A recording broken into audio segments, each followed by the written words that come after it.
The Benjamin Dixon Show is only possible with listener support. Go to www.patreon.com/The BPD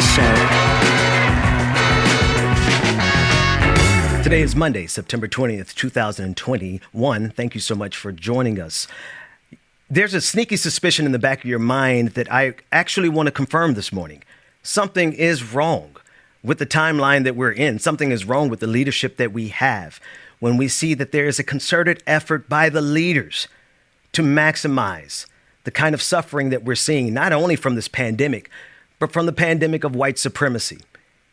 Let's talk about that today. We begin this morning with On the Clock with Georgia Ford.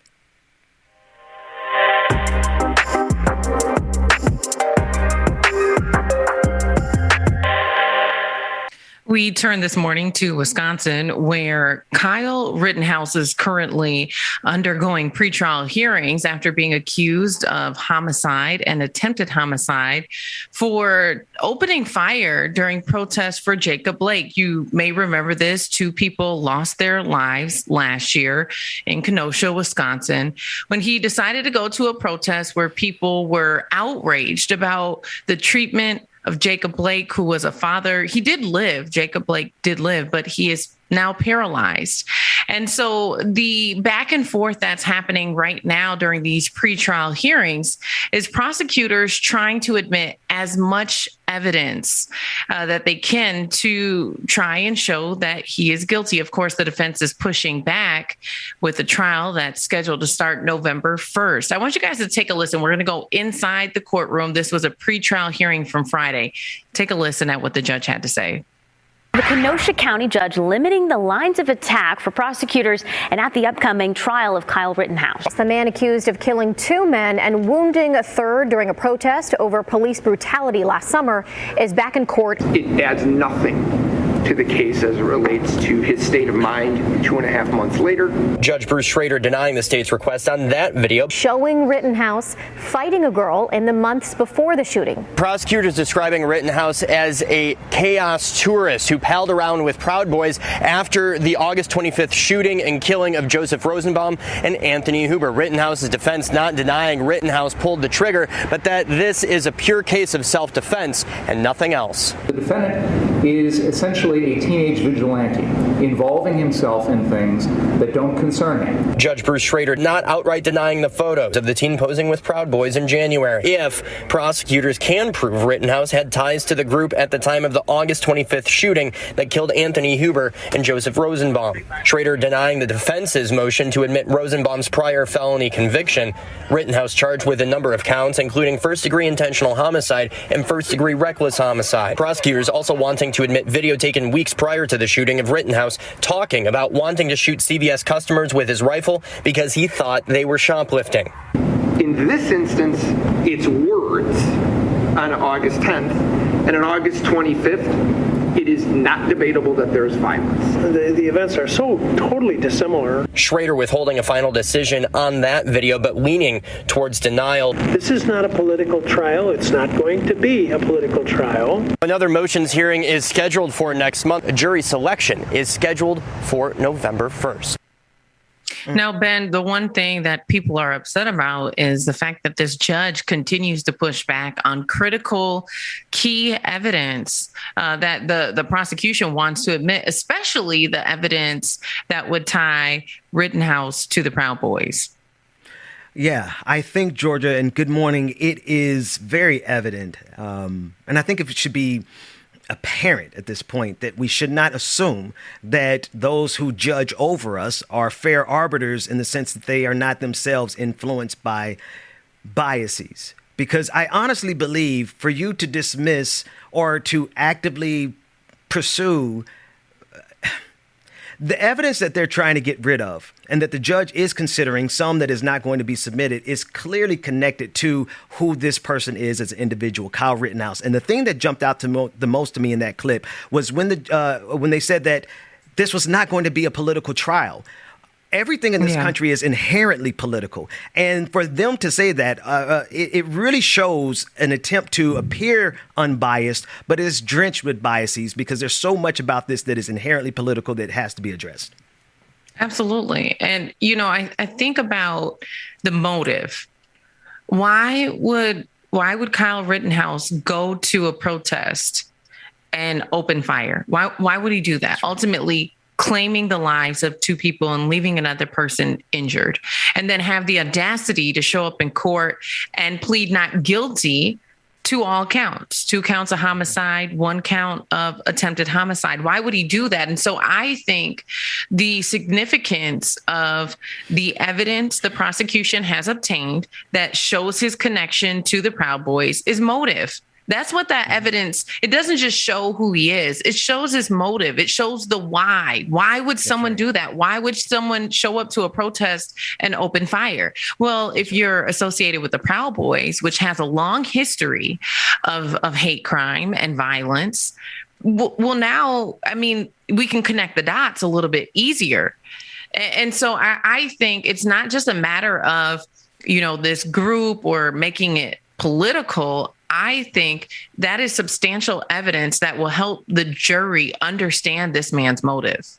That's right. And there has to be a concerted effort to prevent the jury from getting all of this evidence. And so then again, ties to the Proud Boys. Inherently exposes the political nature of this, because the Proud Boys may as well be called the White Pride Boys, because what they stand for is not only white supremacy, but they also stand for a very specific political ideology, and that's the ideology of Trumpism.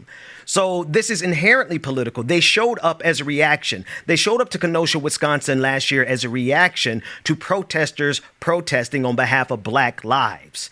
They will look at, I guarantee you, if you ask this same judge this question, does he believe that Black Lives Matter is inherently political? And I think that you will find it would be exposed what this judge really believes.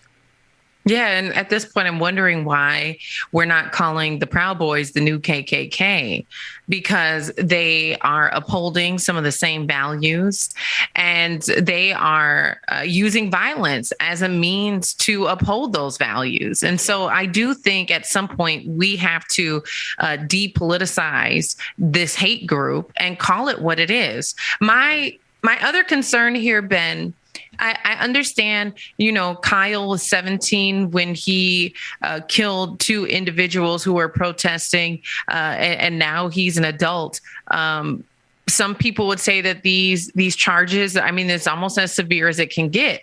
But on the other hand, I would argue, why is he not facing any charges of committing a hate crime? Yeah. In this, and I guess to whatever extent the law interprets political violence as a hate crime, because the victims here, I believe they were white Americans, and so they're going to disconnect automatically the lens of hate crimes. But here's the gag, right? This is directly rooted, and the question is a great one, because clearly this is rooted in hatred, a political hatred, ideological hatred, and hatred that is connected directly to white supremacy, because those 2 white people who were killed in this protest, they were out there protesting on behalf of Black lives. Mm-hmm. Yeah.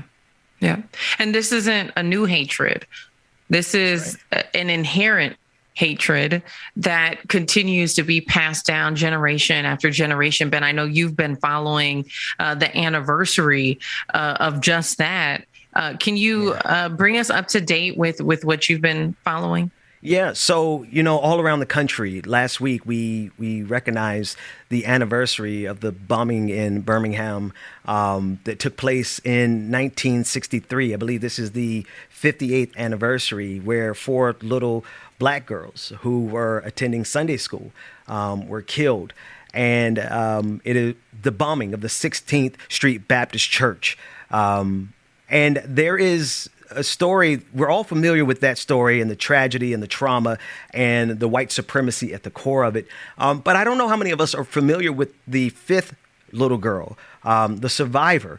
Her name is Sarah Collins Rudolph, and she had a chance to speak with Joyanne Reed last week. And I think that it is just, it was a segment that I believe that we should take a look at.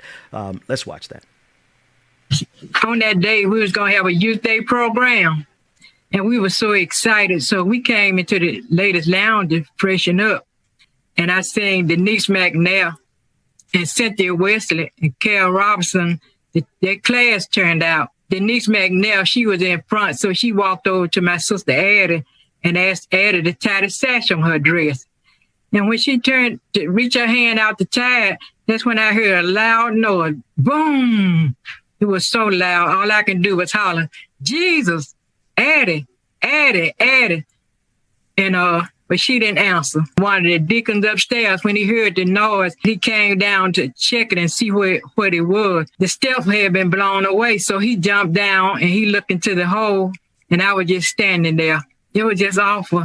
You were only 12 years old, and you know, I have to imagine that trauma, you know, affected you emotionally, you know, losing your sister, but even just witnessing, being the only witness to that bombing. How did that impact your life? For a long time, I was angry.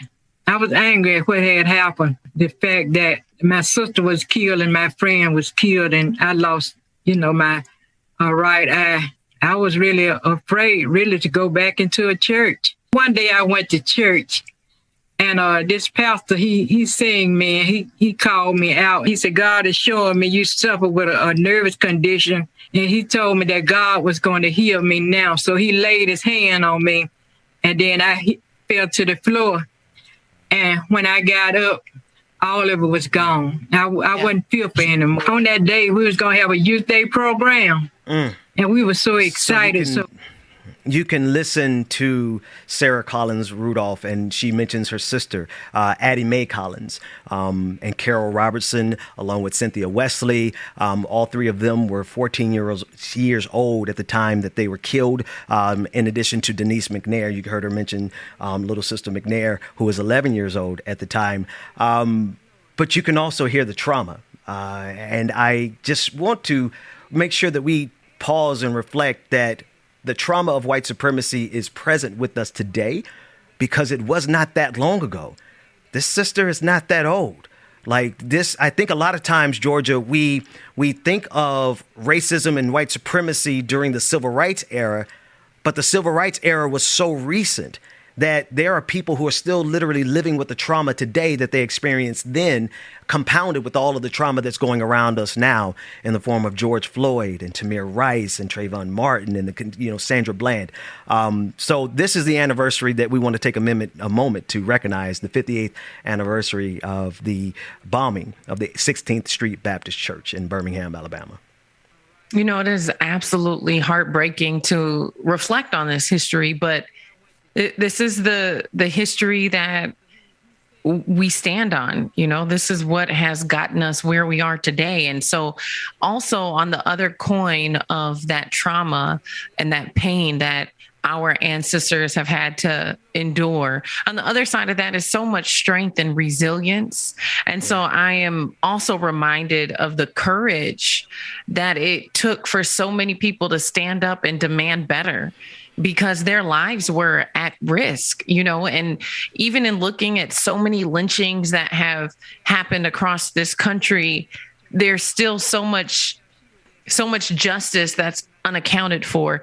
A lot of the lynchings that happened, a lot of the bombings, there was never anyone who was held accountable. And I think that is part of the reason why we see a generation now that puts so much stock into these trials, even reflecting on the Rittenhouse trial, because people want to see that we have evolved to a place as a country where justice can be served inside the courtroom and out. That's right. That's right.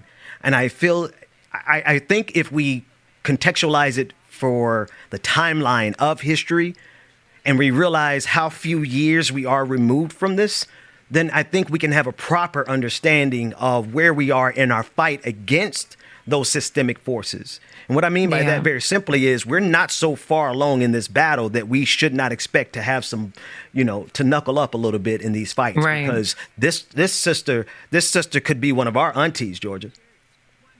Yeah, absolutely. Absolutely. And when we learned about the history of the civil rights era, in our mind, I think there was a part of us that felt as though these things had been resolved, as though the change our ancestors were fighting for came to pass, and not realizing how much resistance they were met with, and that not everything was resolved. I was reminded recently, Ben, of just how I'm going to go really microscopic to give a larger example. I was reminded recently just how long change takes. For example, I mean, for those of you who have ever had braces or done Invisalign, that is a grueling process that you go through for weeks and weeks, if not months and months, and for some people, years, right? And every day, that's something, it's a part of your life every single day. And for the most part, it can be painful at times, right? And so on a personal level, that's a very microscopic example. You wake up one day and you say you want straighter teeth, you want better teeth. And so you undergo this extensive, lengthy process in order to get the change that you're seeking. But it didn't happen overnight. It's not going to happen in one day. It's not going to happen in 1 week. And so when you think about the systemic change that we've been pursuing for, I would say, a few centuries, we're not talking about someone's teeth. We're talking about a societal issue, a systematic issue. And so if you can draw any parallel there in terms of how long it really takes for change to come and how painful that process can be. I think sometimes we forget, especially our generation, there was this expectation after George Floyd that we are going to wake up the next day and things were going to be different, or surely within a week, or if not in a week, then in a month, well, if not in a month, then in a year. And here we are more than a year later. And most of us haven't seen the change that we thought we would in the time frame. But it doesn't mean that we should give up or lose hope. That's right. I think it means that we should keep pressing. Georgia, everything that you said is 100% what I'm going through on a personal level, trying to get this lower back of mine to cooperate with the fact that I'm going to exercise. And it just takes so much time to go through the physical pain and the physical therapy and what you're saying, the metamorphosis, right? That transformation into a more perfect union. It is a painful process. And where we are, I think, in the era of time, specifically in terms of American history, I think we can clearly see that we're at an inflection point in American history where this country is trying to decide whether or not it is going to continue to serve the interest of white supremacy, or will it serve the interest of marginalized people, the people in general, we the people. And then I have to add on to top of that, like you really opened up an entire lens through which we can understand this. The amount of time that it takes for us to realize how detrimental this greedy system is, how far the system will go for its greed. We're really at an inflection point where the people can clearly see something has to change. The question is how will America respond? Yeah. Well, I would encourage people to keep pressing forward, because we know that there has been so much resistance, and even so much so that we see fundamental systems that have been put in place, fundamental protections that have been put in place, whether it's voting rights or Roe versus Wade, that our nation is beginning to backpedal on some of those protections that have been fought for. I want to turn now to a soundbite from Senator Josh Hawley. He has been advocating on this issue. He's been very outspoken. I know one of the largest arguments surrounding people who were against the bill that just passed in Texas, many people saying, what if a woman is raped? Shouldn't she be allowed to make a decision on whether or not she wants to keep that baby? Take a listen at what Senator Josh had to say on this issue. Here's what I believe. This is a conviction in my heart. God has dreams for America that aren't fulfilled yet. Do you believe that? There's more to come. The best is yet to come because we serve a king who is on the throne and his kingdom is ever advancing. Here's what I want to say to you today. It can feel like we're under siege. It can feel like we should be hiding, like we should be quiet, like we should be curled up and in a ball. And what I think the Lord is saying to us is, rise up, mighty men and women of valor. Rise up for this time. Rise up. The Lord is on the move. We're going to see the death decree of Roe v. Wade overturned in our lifetime. I felt it, man. I was 16 years old, worshiping at the call in 2000, and I was beating the ground asking God, overturn the death decree of Roe v. Wade. And we're living in a day where it's actually possible. So let's just pray for that now. Heavenly Father, we thank you that you are the Lord over every institution, including the Supreme Court of the United States. And we thank you that you gave us in this country a great constitution that protects the right to life. And we pray, Lord, that you would open the eyes of our Supreme Court justices to see the truth and to love justice. And they would say justice would be done, that the unborn would be protected, that the innocent unborn would be protected in this country, that we would be a country that values the innocent unborn and innocent life, and it would begin this fall. Lord, we pray you begin in a mighty way, that you would begin to turn the tide at the U.S. Supreme Court this fall with this case. Lord, would you now come in your power, and would you turn the tide in our country? Would you turn the tide for life? And would it begin, Lord, right now? Would it begin right here? Would it begin right up at that building? In the name of the Lord Jesus, amen.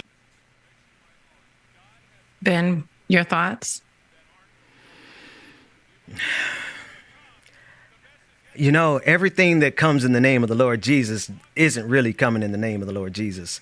And I could reassure you that no matter how much jargon this senator has that sounds as though it is something that is reflective of the goodness of the faith that I adhere to, this man is a false prophet operating in the spirit of the Antichrist. Along with all of his colleagues, he's not by himself.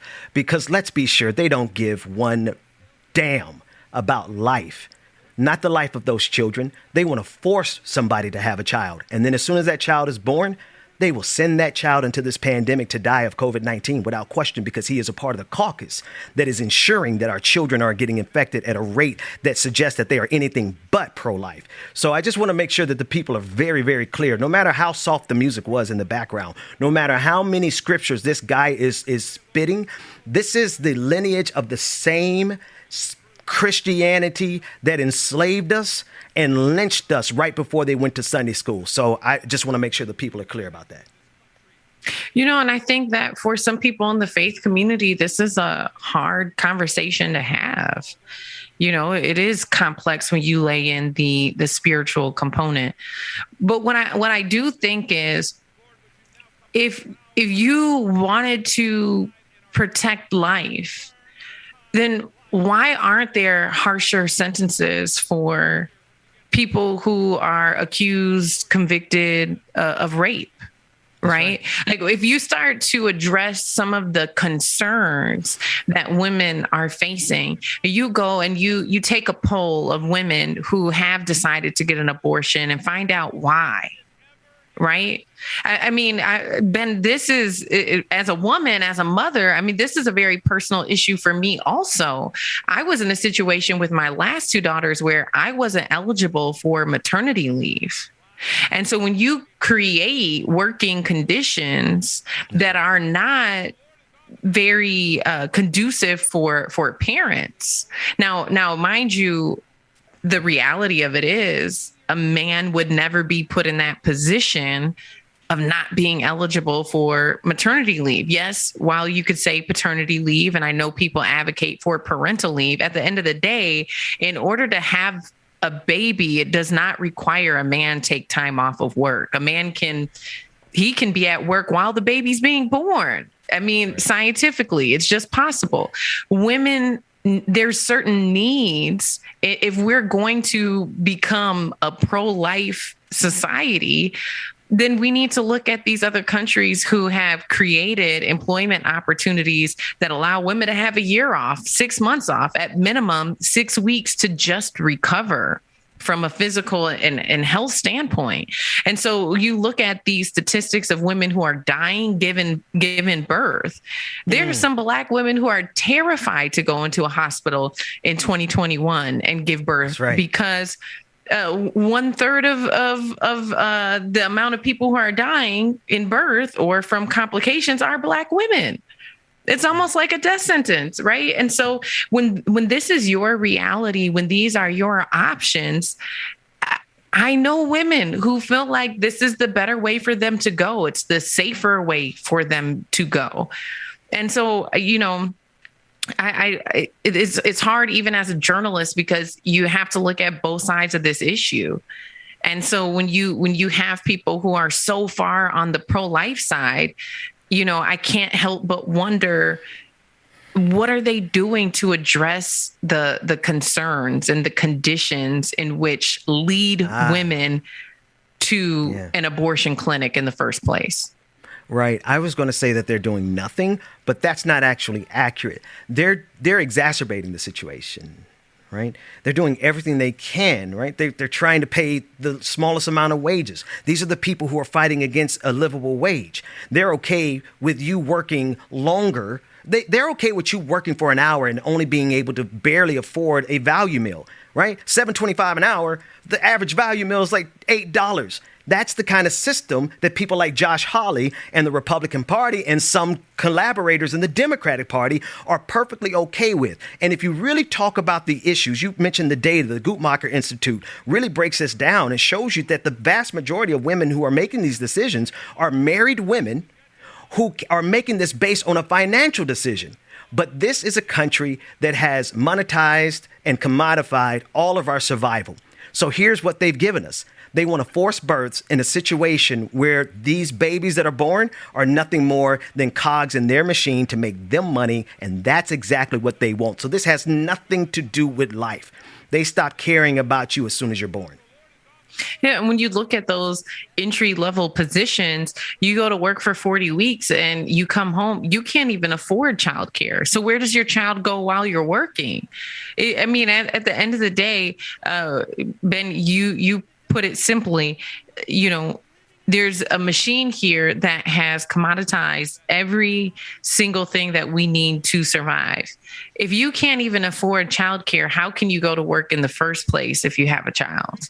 You can't. If you can't afford childcare, now let alone housing, and so yeah. Mm-hmm. Yeah, and then they say, "Oh, well, you're not a good parent," or "Why aren't you working hard?" I just want to enter into the record of this episode that the hardest working people I've ever seen in my life got up at about 5 o'clock, and they're going to make sure that they can serve you some breakfast on your way to your middle class or upper middle class job. The hardest working people in this country, but they insult them. And now not only are they not making it livable, they're saying if you perchance happen to have sex, because, you know, that's really what this is also about. This is about the controlling of these men. These white Christian men want to control the sexuality of everybody in this country. And if you so happen to have sex and got pregnant, well, then you are going to be forced to have that child, even though these evangelicals can put their mistresses in their expensive private jets and fly them to a state where they can get an abortion. As we reflect again on that anniversary, Ben, and now here we are, nearly 60 years later, fighting to preserve the protections that our ancestors fought for. It is a tough time in America. And I just feel like we've made so much progress, but there is a small group of people in this country who are trying to backpedal. That's right. Whether it's voting rights, whether it is a woman's right, whether it is whether it's a livable wage, right? We are down to the fundamental elements of survival in this country, and we have a faction that is in control of our system that is saying, don't actually think we were going to deal in good faith, because if your vote undermines our power, then maybe we shouldn't let you vote. Well, I know that is our time for this morning, Ben. People should stick around. What's coming up next? What's coming up next is we're going to dig into these Republican governors. There are Republican governors, particularly across the South, that are doing everything they can to get people killed, but also they are doing everything they can to pour salt into the open wound, the traumatic wound of rape victims. Greg Abbott from Texas said some of the most obscene things that I've ever heard with regard the illogic, the fallacy behind his entire argument about justifying this abortion ban, regardless of rape. I think it is something that people really need to take in consideration. So we're going to dig into those three governors in the next segment. That's coming up next on The Benjamin Dixon Show.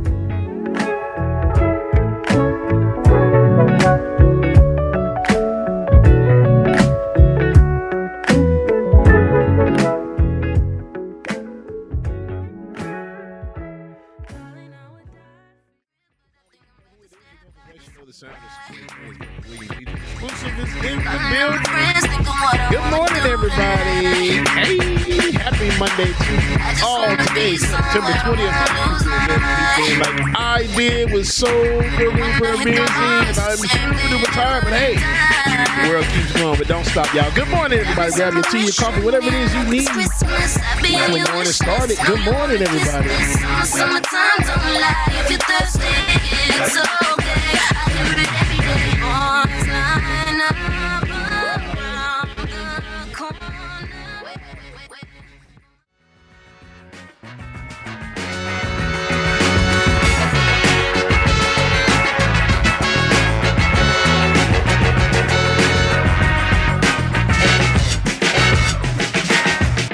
The Benjamin Dixon Show is only possible with listener support. Go to www.patreon.com/The BPD Show.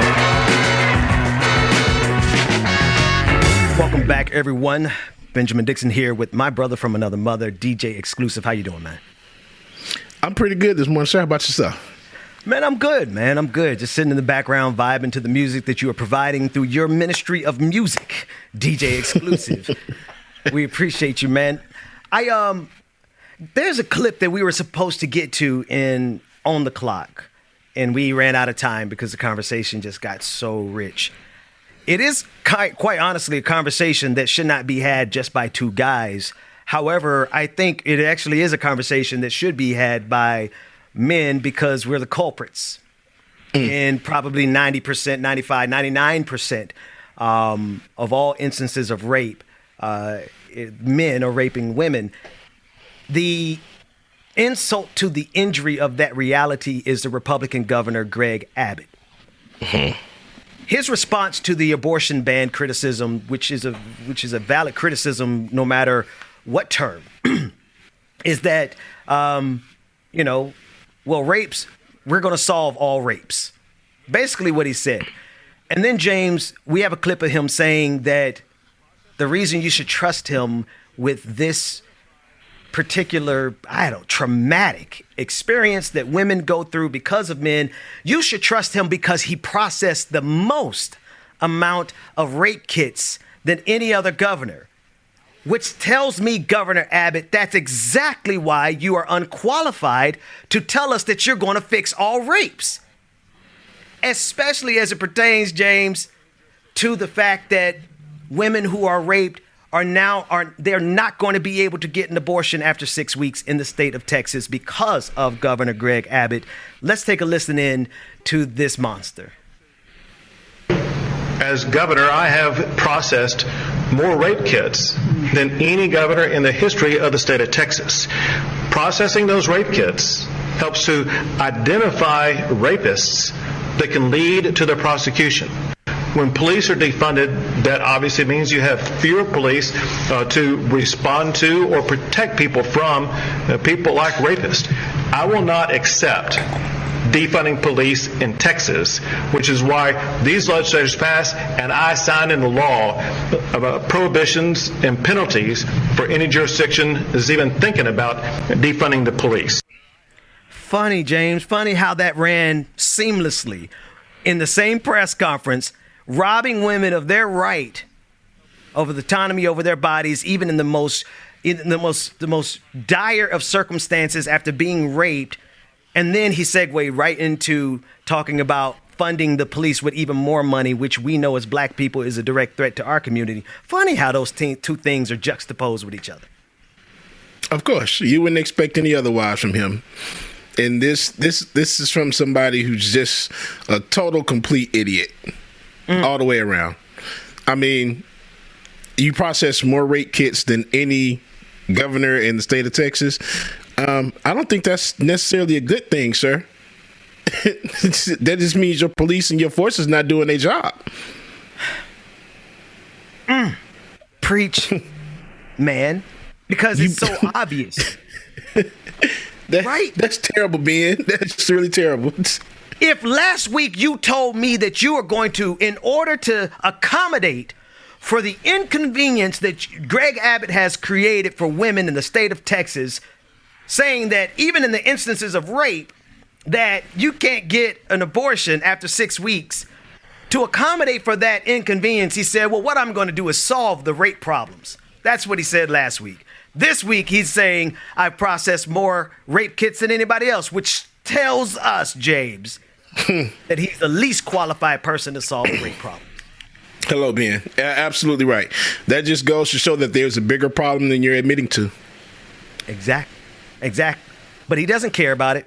He doesn't care because these Republican governors don't care. I want to shift to this next Republican governor from the state of Mississippi, Tate Reeves. As he is encountering Jake Tapper, they're discussing COVID-19. And I want to, Jake Tapper did a great job of showing the hypocrisy of a governor who is opposing Joe Biden's mandates. But your state is the one that is being ravaged the most by COVID-19. Let's take a listen to this clip. The reality is this is an attack by the president on hardworking Americans and hardworking Mississippians who he wants to choose between getting a jab in their arm and their ability to feed their families. And I just believe that's a false choice. The president does not have the authority to do this. He knows he doesn't have the authority to do this, in my opinion, but he wants to change the political narrative away from Afghanistan and away from the other issues that are driving his poll numbers into the ground and focus on anything, particularly a political fight, other than those issues. Let's talk about what you and the legislature in Mississippi is doing, because I'm sure I don't need to tell you, Mississippi this week became the state with the worst number of coronavirus deaths per capita. In fact, if Mississippi were its own country, you would be second in the world only to Peru in terms of deaths per capita. That's a horrible, horrible, heartbreaking statistic. So with all due respect, Governor, your way is failing. Are you going to try to change anything from what you're doing already? Yeah, well, obviously, in Mississippi, our legislature is a part-time legislature. Sometimes I wonder if in America, if our Congress was part-time, we wouldn't be in a better position. But let's talk a little bit about better position than Mississippi what? And where we are with the virus. Second worst in the world. I mean, how can you say that? In the world, Ben. In the world. In the world, James. In the world. Y'all realize what they said, y'all? The second, not in the United States of America, but on the planet Earth. You are second. Floating on this rock in space, the state of Mississippi per capita, if it was a country, would be the second worst impacted by COVID-19. And this mediocre white man by the name of Reeves puts his incompetent, feckless... I have an issue with Mississippi because I have loved ones in Mississippi and I've lost loved ones in Mississippi to COVID-19. Right, man. Lifelong friends from Mississippi who have died because of this pandemic. And Tate Reeves puts his wildly incompetent self on national television and thinks that he can prevaricate his way around the reality that he is by far the most incompetent governor in the history of governors on the face of this planet. And there he is, smiling. While our people are dying in Mississippi, man, it's black folks that's dying. Yes. I know there's some white folks dying, but on the margin, like in terms of our percentage, in terms of representation, black folks are the ones that are being ravaged by this the worst, man. And this this incompetent, mediocre white man who probably has the comprehension skills of a sloth, but because we reward the village idiots in this country, he moseys his ass into the highest seat in the state of Mississippi, and as a result of his policies, I got people who are dead. The absurdity of it all. Let's continue before I get a little too invested this morning. Go ahead, James. And I was about to say, Ben, the reason why the incompetent, that's Peter Griffin in the damn office. There was somebody that said, I can't take credit for that. Peter Griffin, straight up right there. Like I said, how did Peter Griffin get in office? Man.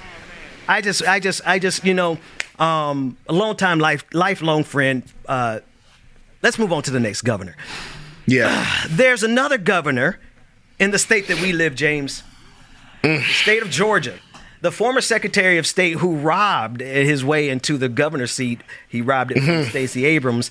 In his justification as to why we should not pursue vaccine mandates, he creates something that would be fabulous if we had, but we do not have it, and it's the AIDS vaccine. But in order to make his argument sound, he had to literally create something that would have been cool if we actually had it back then. Let's take a listen to Governor Brian Kemp as he shows his incompetence. So we've had vaccines for measles, for polio, for smallpox, for swine flu. How is this different? Well, I think it's different in a lot of ways because it's so new. Even though it's very safe, it's very effective. We know that. I believe that. There are people that have doubt that's out there because they haven't been all three fully authorized yet, and then mixed messaging out of the Biden administration. And plus, just like the AIDS vaccine, mandating it didn't work. It only worked when they started educating people why it was a good idea. That's what we need to continue to do with the COVID vaccine. We've got Biden. AIDS vaccine? Is there something I missed in 43 years, 42? I forgot how old I am, but that many years? Am I missing something?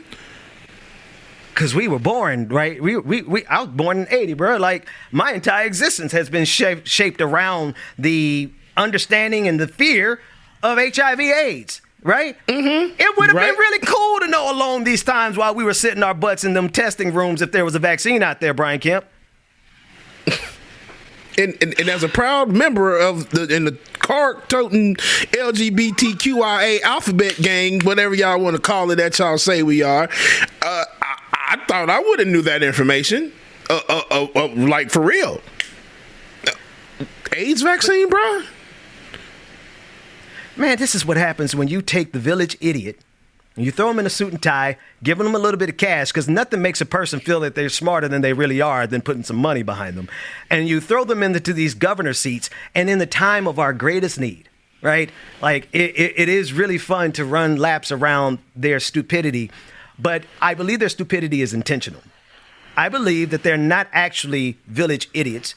I think that they are carrying out an agenda that somewhere along the line, when the story is told of this moment, there are people who are profiting not only off of this pandemic, but off of the very plague of white supremacy itself. And we're going to find the paper trail, man, because I don't think that they're this dumb. I think that they're being paid enough to pretend like they're this dumb. Absolutely, man. In between him, DeSantis, Abbott, and Peter Griffin that just got off the screen, man, these people will single-handedly destroy the United States of America. I'm sure there are a few more governors in that mix, but they're going. This is going to be the downfall of us, y'all. Bro, literally. Can we not see the writing on the wall, James? Because I really want to talk about that. I'm like, listen, folks. Rome ain't got nothing on America. I'm sorry. The fall of Rome has nothing like Nero fiddling as the Rome burned, or as the barbarians charged through the gates. That's got nothing on the fact that we got a country of people who are so drunk with greed, and they're so drunk with their bigotry, but they are not just outside in the economy. They're in the Senate. They're in the Congress. They are all around us. They're on the Supreme Court.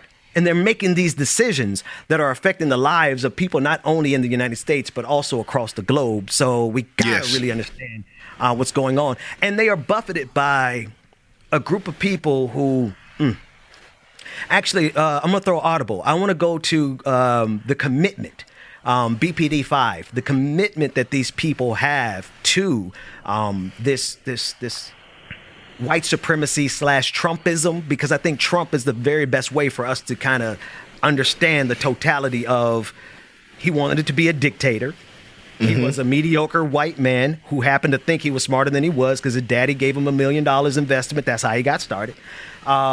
The white supremacy, the bigotry, and the greed. Donald Trump was like this perfect confluence of all of those things that are going to destroy America, like you said, James.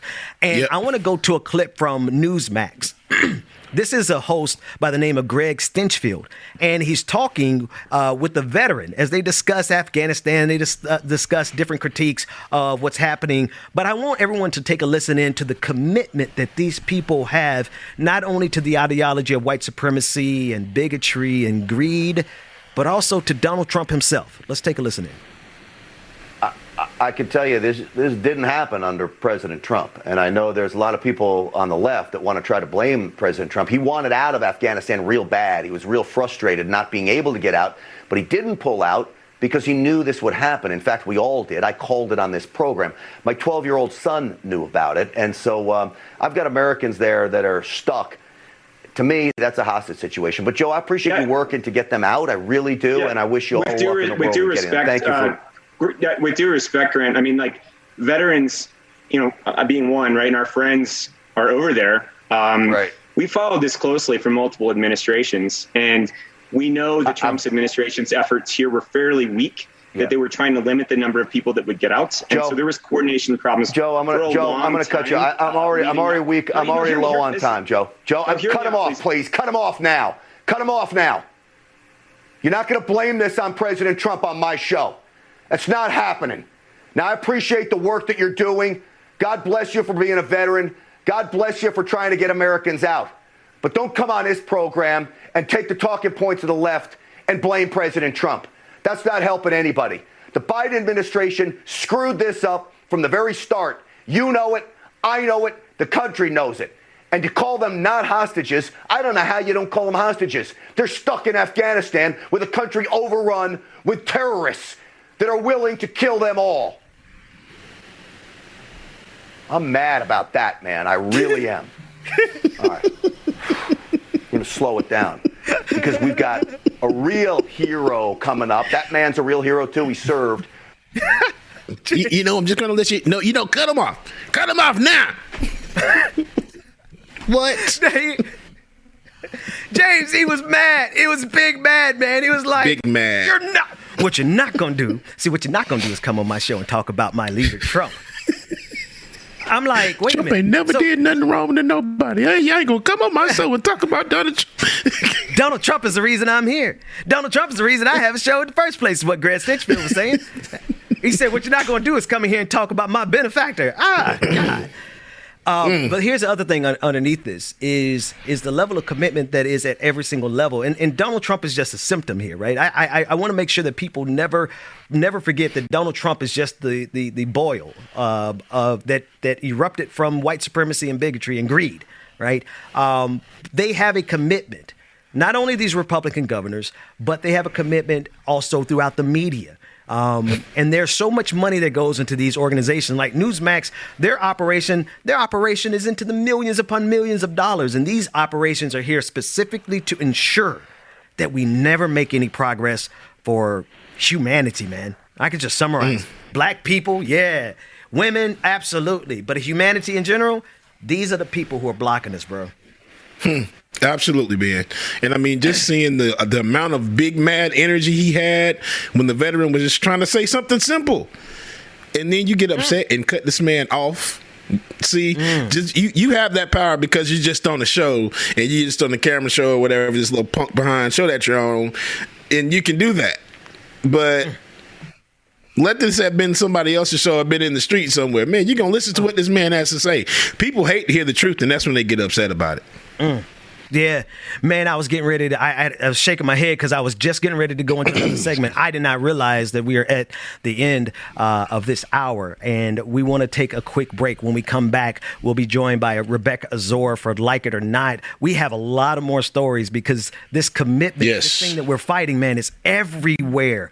it is everywhere. So when we come back, we got to dig into these QAnon conspiracy theorists. We got to talk about some. We're going to be joined by Ole Olurin, the phenomenal public defender who comes on our show and anywhere she shows up, and she wrecks shop on behalf of the people. All of that and more is coming up after this break. DJ Exclusive, our Minister of Music.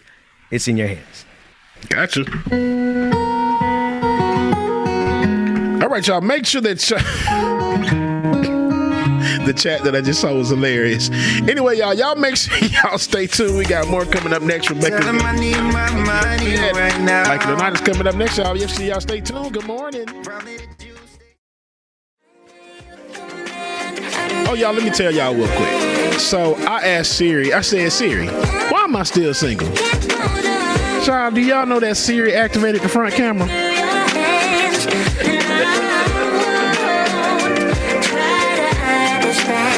So I switched to Android yesterday, so. Oh, hating ass heifer. Can't stand her. Wait a minute, man. What Siri? Wait. I mean, I said it wrong. I meant me and Jay. Siri did what to you when you asked? Wait, that might be one of the best ones I heard yet, James. Give it to me again. Man, I asked Siri. I said, Siri, girl, why am I still single? This heifer turned on the front camera. And you switched to Android. I switched to Android. I threw her ass away. I'm like, you ain't gonna get on me like that. Not today, Satan. Not today, Siri. Listen, James, drop me a little beat in the background. I want to introduce a clip from a guy by the name of Drew Comments while we're on a quick interlude. And it's why I took the vaccine and how it's made. Check out this brother, a couple clips. Let's take a look at it. Yo, 150 million full vaccinations given out in the U.S., and I'm one on Moderna gang, my boy. Why'd I do it? Pretty simple. Deadly pandemic. I ain't trying to die. Vaccine, 94% effective after the second shot. Sign me up. After hearing from virologists and ICU physicians, most of whom look like me, my mind was made up. Not to mention nobody give me a good enough reason not to do it. You don't remember Tuskegee, my boy? Yeah, I do, and I also remember in that same instance, black men were refused treatment. But look how fast they made it. They didn't test it. That's cap. First off, they started phase 1 of human trials for Moderna back in mid-March 2020. Plus, 3 things contribute to vaccine development usually taking so long. Funding, manpower, where the starting point is. These are the same factors that go into dating, but that's a conversation for another time. Let's first look at funding. Medical research costs money. Most of the time, one of the biggest challenges is getting grants. But that wasn't the case this time around. With the exception of the state of Georgia, the whole world closed down and researchers had access to all the money in it, which leads into the next advantage they had. Incredible manpower. Usually these research groups are pretty small with a handful of folks. With COVID-19 taking top priority in the world, the entire global medical community researched it together at the same time and shared notes. That, with 100,000 people pretty much immediately volunteering for trials, they had more manpower than the comment section of a Kevin Samuels video. Anyway, third part is just starting point. mRNA is new, but it ain't that new. It's been studied for the better part of 30 years, going back to the early 90s. We're talking about days of mama said knock you out. Some of y'all too young for that. Technically, I am too. But you don't even know what's in that vaccine. And it be causing Bell's palsy and autism and making women infertile and having miscarriages. Big cap, New Era cap, Michelin Ness. In my Moderna vaccine with messenger ribonucleic acid, lipid nanoparticles such as SM102, polyethylene glycol 2000 dimethylglycerol, cholesterol, and 1,2-distillrol SN-glycerol 3-phosphocholine, trimethamine hydrochloride, acetic acid, sodium acetate trihydrate, and sucrose.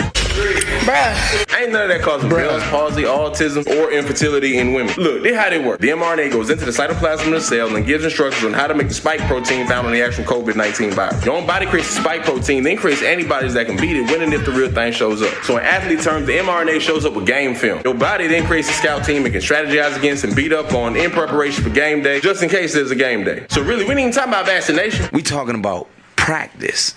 As with any vaccinations, there are minor risks. So talk to your doctor. They're going to tell you the same thing. Then go get your shot. Because it don't make sense to be more afraid of the vaccine than you are of the actual virus. That's bass-ackwards. Bruh. True comments. When I tell you, this black man just came on here and spit all kind of scientific information, dude, and broke it all the way down. Like, it was damn. Like, with the Fresh Prince of Bel-Air music in the background. Right. James, give us one more break, man. When we come back, we're going to be joined by none other than Ole as we discuss what's going on Rikers Island. Rebecca Azord, like it or not, coming back. Drew Comments, that was dope, man. I like that. I'm away.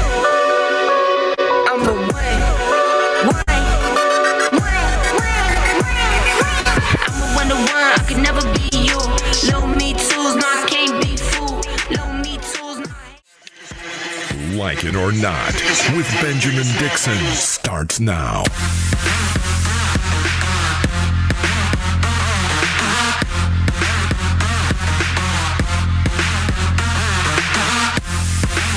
What is Good the morning, 808? good morning, Good morning. good morning, good morning. Good morning. Girl, y'all, what you doing, girl? You know how we do this. Girl, it was Good giving. morning and welcome. It was giving 808 for good morning. Ben, go ahead. It was given a lot of energy this morning. The energy is on 10, on 12, but good morning and welcome to Like It or Not, where we're free to tell the truth. And not care who doesn't like it. It is Monday. Girl, not at all. Olay. How are you doing, girlfriend? What's up? Good. Glad to be up. I got so much work out of the way today since y'all had me up early. Girl, you acting like you in LA. You're giving us girl, you right up there in New York. I'm not a morning person. Y'all got me off to an efficient day. I was gonna say, I thought you were in New York. We brought you in because I thought you were in New York, and I feel like she was in. Hey, I feel you. Welcome. It's good to see you. How have you been? I'm good. Just working. Y'all know what I do. Yeah. Right. Yes, you shut down the internet a lot with your beautiful, your outfit choices. I'll be like, yes, where's she at today? Today. And you're also a lawyer as well. Look, and you also do that too. So for the people who don't know. For the people who don't know who you are or they're new to our channel today, introduce yourself. Let them know who you are and what you do. I'm a public defender at the Legal Aid Society. I'm basically what I call a professional loudmouth online. I do a lot of advocacy. I guess they would call me a movement lawyer. I also do a lot of legal commentating. And right now I'm on the Law and Crime Network about twice a week. Oh, wow. Nice. That's you see, dope. Listen, she's booked and busy, honey. She's booked and busy. She feeds people. I see her. I see you online. everywhere. I see you everywhere now. It's like me too. Me too. My mommy said she don't know why y'all keep letting me on stuff. This is true, but because you have such a, and that's what I think I love about you the most. You have such a piece about you that it's like, I have something to say, and regardless of what you guys think about me physically or how I am, my accent, where I come from, you're still gonna get this. I'm still, I'm still qualified to speak. Like you don't take nothing from anyone, and you still do this the way that you're supposed to, and that's exactly how you do it. So that's what I love about you the most. Thank you. And you're welcome. We got to gas Black women up on this show. That's what we do. Always. Yes. But there's so much going on in New York with stories of what's happening in Rikers. I know that you've been following the strikes over there. They say that the inmates have been running the prison system while some officials have gone on strike. What do you know about that? And what could you tell us about what's going on over there? So Rikers is in the middle of a crisis that if you let the elected officials tell it, it just kind of came out of nowhere. But that's not the case. What happened was last year, pretrial detention was down 40%, right? When bail reform laws were passed. In the middle of COVID, like at the height of COVID, Cuomo did this last minute COVID bill in the middle of the night where he snuck in rolling back bail reform. And the minute that happened, pretrial detention spiked as much as 70%, right? That's what happened. So right now, even though prior to the pandemic, maybe it was underneath 4,000 people being incarcerated in Rikers, it was over 6,000. And for a year, it's over 6,000 now. For a year, public defenders were begging them, let people out, release them. They can safely socially distance. We were telling them about all of the different things our clients were telling us, and they ignored it. Judges actively were like, nope. We're going to keep them in. They started using any discretion they could to keep people in on technical parole violations, whatever they could. So now what's happened is COVID cases have completely spiked, right? There's no way to safely socially distance. So it's an outbreak of COVID there. On top of that, what happened was, they're talking a lot about, incarcerated people at Rikers controlling the prisons or taking over it. Let's talk about how that happened. The corrections officers stopped showing up to work. As many as over 2,000 different corrections officers had cases of COVID. They also have unlimited sick time. So they just stopped showing up. And that's what happened. That's why there's a surge. They're not there. They're not turning up for work. So the crisis is directly responsible for the actions they took. Wow. So they literally have sick days and they're taking them, right? So even if I did read in the article that we discussed on our last show, exactly what you said. They are acting like this is something that's coming out of nowhere, yet this has been happening since last year. They're just trying to act like it's brand new.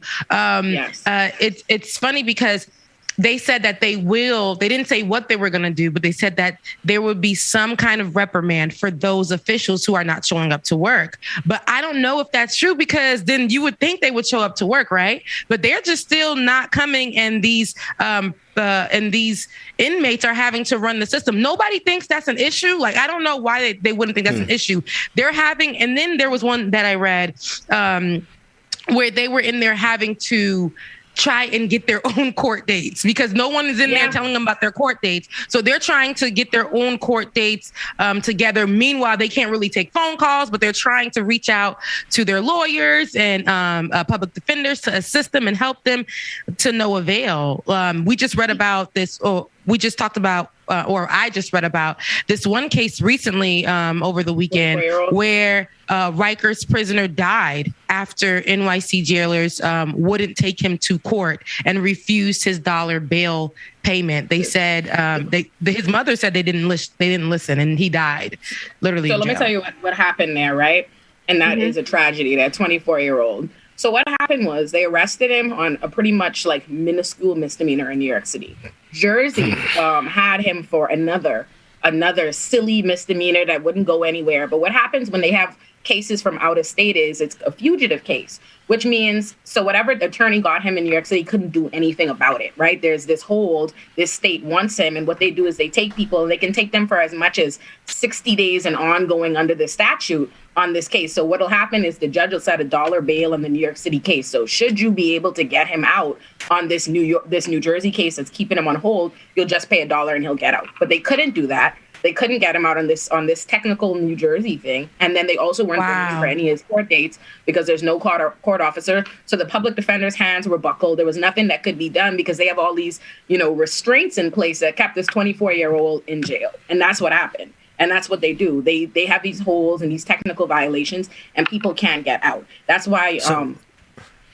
Sis, you mean a 24-year-old died for $1 bail because of the technicalities and he fell through the cracks of the system and nobody could help him?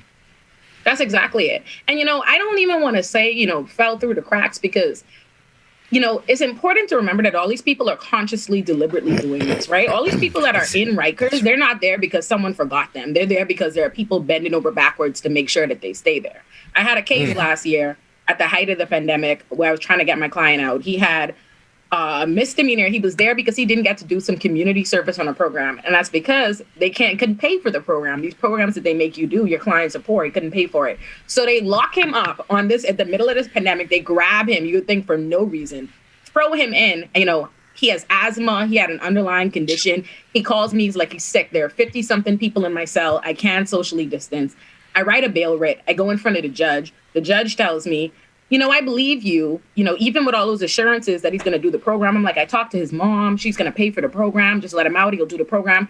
The judge says, well, because of the pandemic, I don't think the program's up and running, so I'm going to keep him in. I'm like, you're going to risk his life in the middle of a pandemic. You're not going to let him out. And that's what they were doing. And that was a black judge. And it's important to remember that they're all very much so invested in this system. Very much so. Mm-hmm. There it is. Yep. There it is. Hey, real quick question. I know a lot of people are asking, what was the cause of death for the 24-year-old? I know I wanted to know that as well too. I think what I heard, but I think it might have been a suicide. I think it might have been a suicide or a drug related is one of the two. Yeah, it was a possible drug overdose. It was a possible drug overdose. There's been, as of last night at 7:25 p.m., there have been 11 deaths in Rikers since December, half of which have been suicides. And a lot of these legislators are making it as though, suicide has nothing to do with them. They even, they publish like, natural causes. No, it's not. If you engage in activity, if you lock somebody up pre-trial, it's important to remember this. 85% of the people in Rikers haven't been convicted of any crime. These are regular workers. These are regular, everyday people. They have been locked up. They are stuck in Rikers and notoriously terrible, notorious, let alone a crisis. in the middle of a pandemic, and they can't get out, and they're subjected to, gang control, violence, all these different things that are happening in Rikers right now, and they should take their lives. That's not a natural cause. That's not something you need to offer condolences on. Ole, can I ask you a question? Yes. How is it that this violation of basic rights, due process, right? How is this considered to be due process? Because I'm sure that's what they're going to say. This is part of due process. How, Sway? How does that? It's not. It's not. So how is it not the case that we have shut down Rikers completely? Because they've made a business out of it, and they don't want it to be there. Let's talk about it. We've been having a campaign, end Rikers, close Rikers now immediately. And how did legislators, Democratic legislators, might I add, respond to that? They're like, close Rikers and build 4 new jails, right? So they allegedly are building more jails as though that, solves the problem. And, people like Mayor de Blasio, who have no solution, nothing to say for it, he hasn't visited Rikers since 2017. Because that's how much they care. It's not a matter of, whether or not they don't know or they don't know what they could do. They know. They're being told. They get writs and complaints from people on the ground every single day. Like, wow, this might be a news story now and the regular public might be focused and just now hearing about it. They've been new. And they made a conscious decision. They've been denying writs for a year. So they know. It's just a choice because they've made a business out of this. And at the end of the day, they don't really care. They don't really care about these people. And that's what it really boils down to. Yeah. And what's funny is when I was actually going over and researching it last time we were on the show, the article that I read was from a year ago in August. And it sounded like the same exact story that they're just refreshing for today. The same exact story.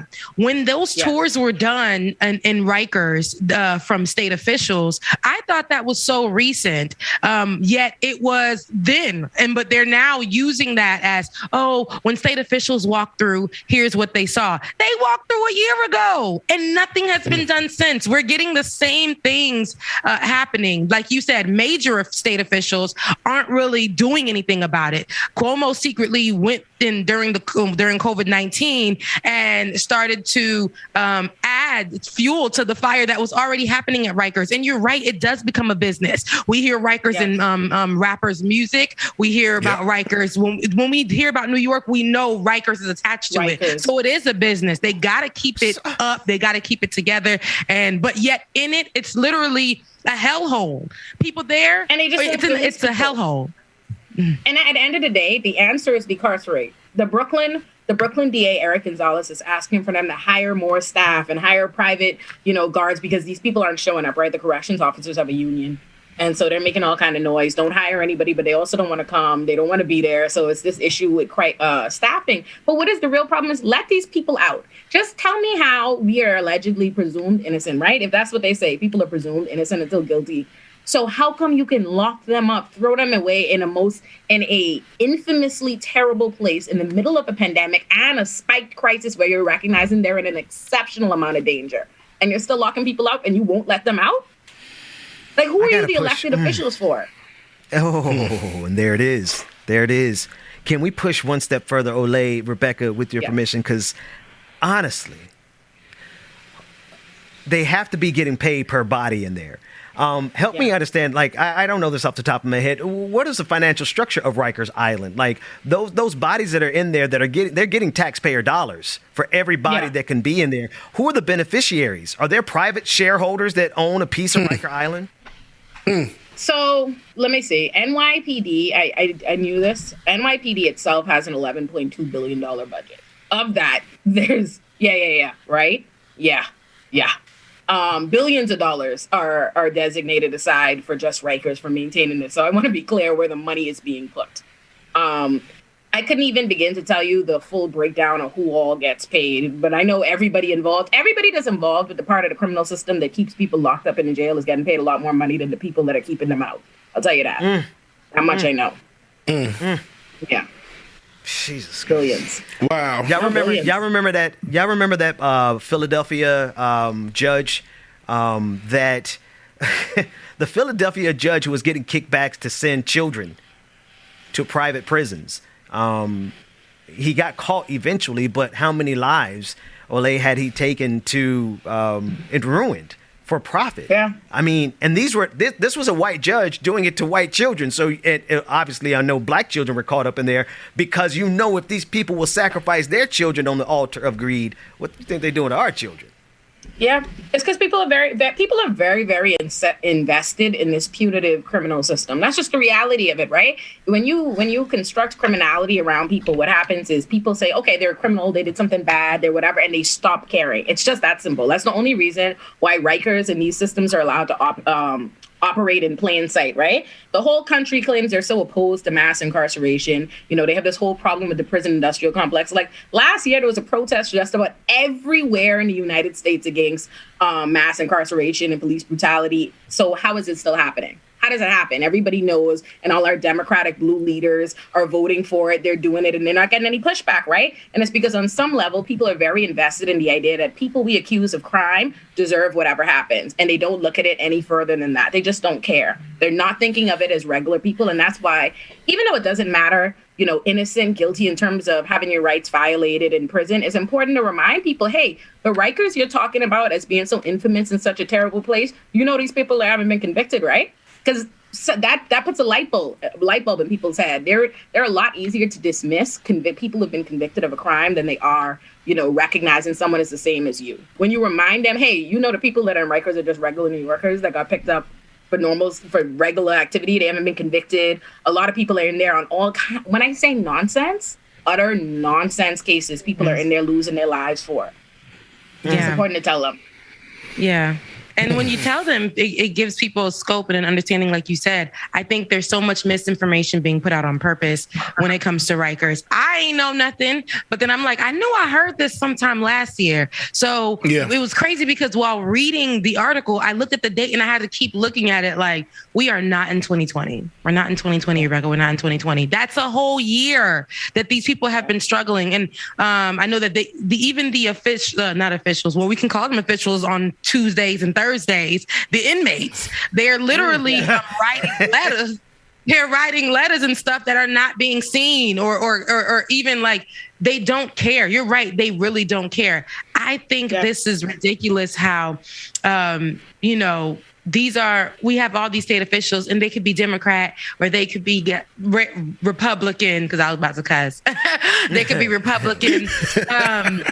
They could be either one. And this is where I say not all Democrats or not all people from the left are for the cause. There are times where we really have to focus on that. Like right now, we need to really focus on the people that we put in these seats. They got lower level state officials going to walk Rikers and coming back with a statement. For America. It's because people don't, all of us have to do it, right? What happens is not even that people are everybody. A lot of these people, yes. But it's not that everybody is consciously invested in doing these inhumane things. What happens is they're very invested in an underlying belief, right? They think, I'm leftist, I'm progressive, I'm a Democrat, I'm blue, I'm all these different things, right? I oppose all this like conscious injustice, things they view as someone materially went out and did something bad, but they don't think about how implicit beliefs they have invest in that system. If you believe that, police are always necessary and what they do is right and, people should be punished and, put them in jail and you believe in all these things at bottom, it doesn't matter how much you claim to be against the injustice you see as a result. If you believe in the things that create it and the things that foster it, that's what's going to happen. But people don't examine that bottom line belief. They think it's good enough to be like, I oppose that. That's wrong. I see bad things happen in Rikers. But if you ask them to shut down Rikers, they'll be like, oh, no, we need jail. We need jail. What are we going to do? How are we going to be safe? Because they're still invested in that. And that's the problem. People do not address that underlying belief. And it's hard to get them to do it because what happens is a lot of the time Democrats and, people on the left and all of these different politicians don't want you to say anything about that. You know what I mean? You're gonna like rile up the feathers of these other people. And I know it just as somebody that constantly says it every day. And I know what the pushback is. I recognize, this is a message we're saying because someone tells me not to say it. Yeah. And just speaking about all of this and your total knowledge of what's going on and being somebody there on the ground who not only is there in New York, but also works with, inmates who don't have anybody to defend them. You hear their stories. You talked about, having someone who was stripped of an opportunity to come out and, representing those type of people. I know you said you were working on something that would highlight a lot of that. What was that again? Because I really want to know, and I really want to be, I feel like we need to be a part of that. And every single episode or whatever it is that you drop, we need that here on the show. But tell us about that. I'm telling their stories. So, two different initiatives. On one level, I'm, every single day, I try and publish a different person that was killed by the police that we don't know about. That's the first story that didn't get the national attention. Because I think that is incredibly important, right? People look at these things as aberrations or like it's happening here or there, but it's happening every single day and it's been happening every single day. So that's the first thing. But on the second hand, I think it's important. People like to talk too much about what's wrong with the criminal system while not talking to the people that have been impacted by it. And that's nonsensical to me. That's the only way you're going to know what's best. So what I'm doing on one level is I'm compiling the stories as written by them, currently and formerly incarcerated people. I'm letting them tell their own stories the way they want to tell it. And I'm going to share that, and I'm sharing that out. So that's the first thing. And the second thing I'm doing now is I have a friend, Barry. He's formerly incarcerated. He actually came to talk to me in my class of attorneys when I started at Legal Aid. He told us his bad experience with public defenders and what happened to him, and that helped me be a better attorney. Like then immediately I made friends with him, and he's been keeping me a good attorney for years, right? I consciously think in my head. So the other day I was writing something. I was preparing, I don't remember what thing I was writing, but a part of it was, writing from the perspective of people who are incarcerated, like talking to them. And I was like, they're not doing this right. I don't know what's wrong with it, but I called him and, he told me, and that reminded me, I was like, all right, this helps me be so much of a better attorney, when I just listen to formerly incarcerated people and let them tell us how to approach it. And so I was like, well, maybe I need to be giving that to other public defenders and other people that are studying in law school. So what I'm doing now is Barry and I are putting together a panel where other formerly incarcerated people can have a panel and talk to law students and current public defenders and people that are interested in this work for free, because I do everything for the free, so that they can learn this. Yeah, because it's important. It's very, very important, and people don't recognize that enough. So that's what I'm doing. And that's a big deal. Awesome. And we need the exclusives. Okay. So when you do have those, we need the exclusives. I got you. Because you're a superstar. You're a superstar on the show. But that literally is something I think that it may come off so simple, but it's not in today's world at all. That's right. The stories of the untold stories of inmates or people who have been murdered and they're nameless due to many systemic things, who don't make the hashtag, who don't make the search, anything. You see these people, you hear about them, like, and this is great that it's coming from you, but we get to actually see and hear the truth of it. And I always say, for us and by us, when we're getting it from the media, watered down, stripped down from articles and things like that, they're going to be left out parts. As we see with Rikers, we didn't get the truth, the full story. But there are people like you who understand and know. So I'm glad that this is going to be coming from you. And again, we need the exclusive, sis. Okay? We need the exclusive. I got y'all. Olay, I don't know how much time you have, and we probably are going to come up here on a break shortly. But I'm fascinated with those stories. Yes. I am fascinated with those stories. So any way that we can be of assistance, because y'all know how I do. I mean, if we can put these stories in video format, we'll send a whole ass camera crew, because the truth of the matter is, why haven't we heard it from them? Why are we still? Because people don't want to hear from them. They don't want people hearing from them. That's what I recognize. Right. Of all the things I do on a daily basis, I make a lot of noise. I do a lot of talking. And the things that I feel like should get the least pushback, like things like that, when I say, hey, we should listen to people, in the criminal system. We should actually listen to them. If you think I have something compelling to say, imagine if you heard from the person that's actually going through it. People fight me on it. That's the time I get the most pushback. And that's what made me say, okay, something's up here. That's where the real change would come from. Because when I write a lot of things. I'd be like, abolish the police, shut down the criminal system. You're all racist. I say a lot. They'd be like, yeah, that's fine. I'd be like, listen to people in the criminal system. They'd be like, hold on now, sweetie.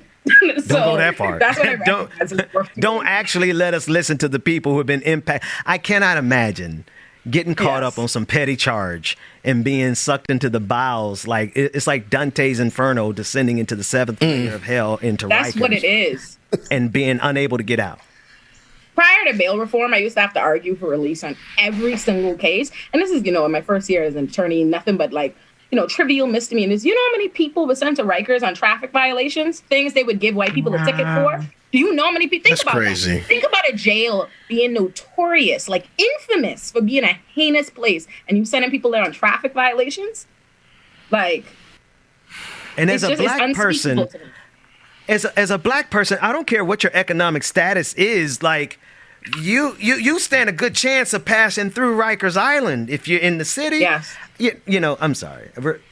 No, it's true. I got nothing. It's true. It's true. And it's true. And it's important that it's said. The average black man between 18 to 29 years old in America at some point in time in his life has been arrested or incarcerated. And that's a damning statistics that should shock all of our conscience. That's a real thing. That is a very real, and that should not be an experience that is familiar and common among us. It's not. It shouldn't be, and it doesn't need to be. And it's nothing about us that innately makes it so. And I think that's what's important. Too many people like to pretend like it's just happening because it's something we're doing. No, it's not. No, it's not. The system is designed in place to make it that way, and that is the issue. Yeah.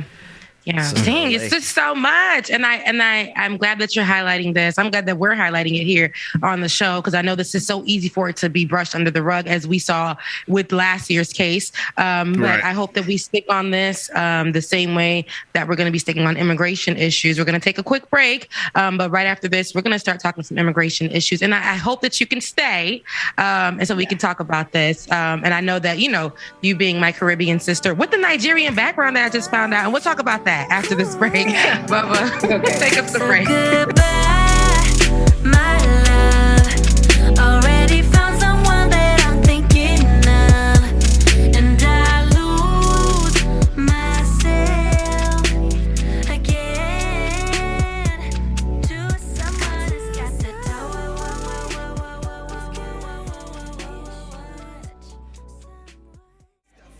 We all want the same. We all want a meal in the safe. I wanna live like I'm trying to get lightning. Trail spill from my lips, feel big from the bib. Take a sip till I pass out. Try and get grip, but it don't make sense. Cause you can lose life on this fast route. Yeah, turn thoughts to a cash cow. I might flip that to the glass house. I don't need the accolades, I'm in love with the chase. I just wanna eat, save a spot at the table. Beast with the slack, pin myself on the map. You long with the wind, but we knowing that it's capped. 5-hour flights, couple nights at the flat. To be real, couldn't see me making moves while I'm at. I'm still on the grind, limit time when I chat. Burning down sage, keep the demons away. When I write it, give a piece of myself to the page. I don't do it for the praise, love, that's just how I'm made. From the glass in the mirror, do it at me, old man. Trying to pass in the fear, you're the first one to talk, but the last one they. All right, y'all, welcome back again to the screen. Start to feel my two sisters and my brother, y'all, Ben, Rebecca, and Olay. Hey, y'all, before y'all get started, though, I had a word that was laid on me, and I got to share it, okay? So I wish. I don't know. This microphone is stupid. Yo, Mike, we dropping low in the caddy. I feel like the back is hanging on the floor. No, it ain't me. You got to blame this system. I don't know. It's Zoom. You know how Zoom do, child. It's audio issues and sync issues. You can ruin the damn word, Rebecca. Shit. Forgive me, Lord. Forgive me. Now let me deliver my word. I wish Ben had his organ. And the Lord said unto John, come forth, and you shall receive eternal life. But John came fifth and won a toaster.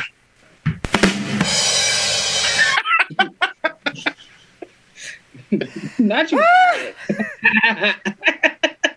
Why, James? I didn't get that one. I didn't do Good Sunday morning, school full on. I didn't. Oh, they get didn't that know one. it was coming. I enjoyed it. Oh man, James, how you gonna play with the Lord like that though? That's my question, man. We trying to be blessed on this show, and you playing with God like that. We about to get struck by lightning early. Well, my favorite. I mean, it's the truth though. You know, John came fifth, and he won a toast. He said, "Come forth, and you will receive eternal life." He came fifth, and he won a toast. Fourth, Rebecca. Fourth. F-O-R-T-H. F-O-U-R-T-H. Fourth. Oh, math wasn't my thing either. And I was a Sunday school, how Dr. Max says, a Sunday school dropout. And math wasn't my thing either. So when you say, you got to tell me that joke on the phone and break it down to me bit by bit. I'll be moving real slow. I'll be moving a little slow. But it is the effort, James. I must commend. Listen, it is the ministry of music as well as the ministry of dad jokes that we do appreciate. I can't stand you though, man. I just. Of course. Rebecca, please help us here. Okay, I will. So I don't even know how to pivot from that. There's a lot going on in Texas. I told you guys that I'm going to stay on y'all next about when it comes to Haiti and about immigrants and all those good things. But there's a lot of, there's a whole joke happening in Texas. The leadership over there is a damn joke. So the U.S. is to start sending Haitians back yesterday that are pulling up under a bridge in Texas. So this is a report from the Haitian Times that Haiti the U.S. will start sending Haitian migrants camped under a Texas border town bridge back to Haiti via daily flights, which started yesterday. The Department of Homeland Security Secretary Anthony Mayorkas, he said that earlier on Sunday. The U.S. is also working with Haitian government to help with the reception of, you guys, I need this word. I was trying to practice it yesterday. Repatriated. Oh, repatriate. Am I saying that correctly? Repatriated. Mm-hmm. Basically, the Haitians that then went on to migrate to other places, but Haitians who have most been living in Brazil, Chile, and other Latin countries, trekking across the continents to enter the U.S., right? So they've been doing that. But Chile let me pause right there. Chile, I can tell you, has been a stop for Haitians, especially ones who can't come into the U.S. So they've been going there. There has been unfair treatment happening in Chile, but it's not the way that it's happening in the U.S. So I have aunties, cousins who have stopped in Chile, as a result of the 2010 earthquake, living their best life. Okay, living their best life. Couldn't come to the U.S., so they're living their best life in Chile. So this is what Secretary Mayorkas had to say. He said, we have no choice at this point but to increase repatriation flights. This is what he said on Sunday, while they were literally about to go get them and bring them back. He said an influx of 12,000 migrants are camped. We said 12,000. This started out like maybe 2,000. But with the influx of 12,000 migrants camped out at the Del Rio Bridge, a number that had been accumulating for weeks, but ballooned in the past week with the arrival of 2,000 more migrants on Thursday alone, drawn by misinformation about the U.S. providing temporary protected status, TPS, to anyone who makes it to America. So now somebody's cousin them done told them, if you arrive here, you will have protected status here. Mayorkas said the immigrants are undertaking an irregular path to immigration that is perilous, and will ultimately prove fruitless. He said, this is what he said, trying to come to the U.S. in this way is not worth the tragedy. Because we know what that means, the money or the effort. They don't want to spend money on y'all. They're going to literally, it's going to end tragic for you guys. And they do not want to put any effort into the Black migrants. He said, do not attempt this journey because it will not succeed. Citing security reasons, Mayorkas did not provide details about the number of flights nor people it would target returning to Haiti every day. He also did not provide information, including any funding arrangements about the Haitian government's role in resettling the compatriots. Since some migrants may have obtained, I want you guys to listen to this part too. This part for me.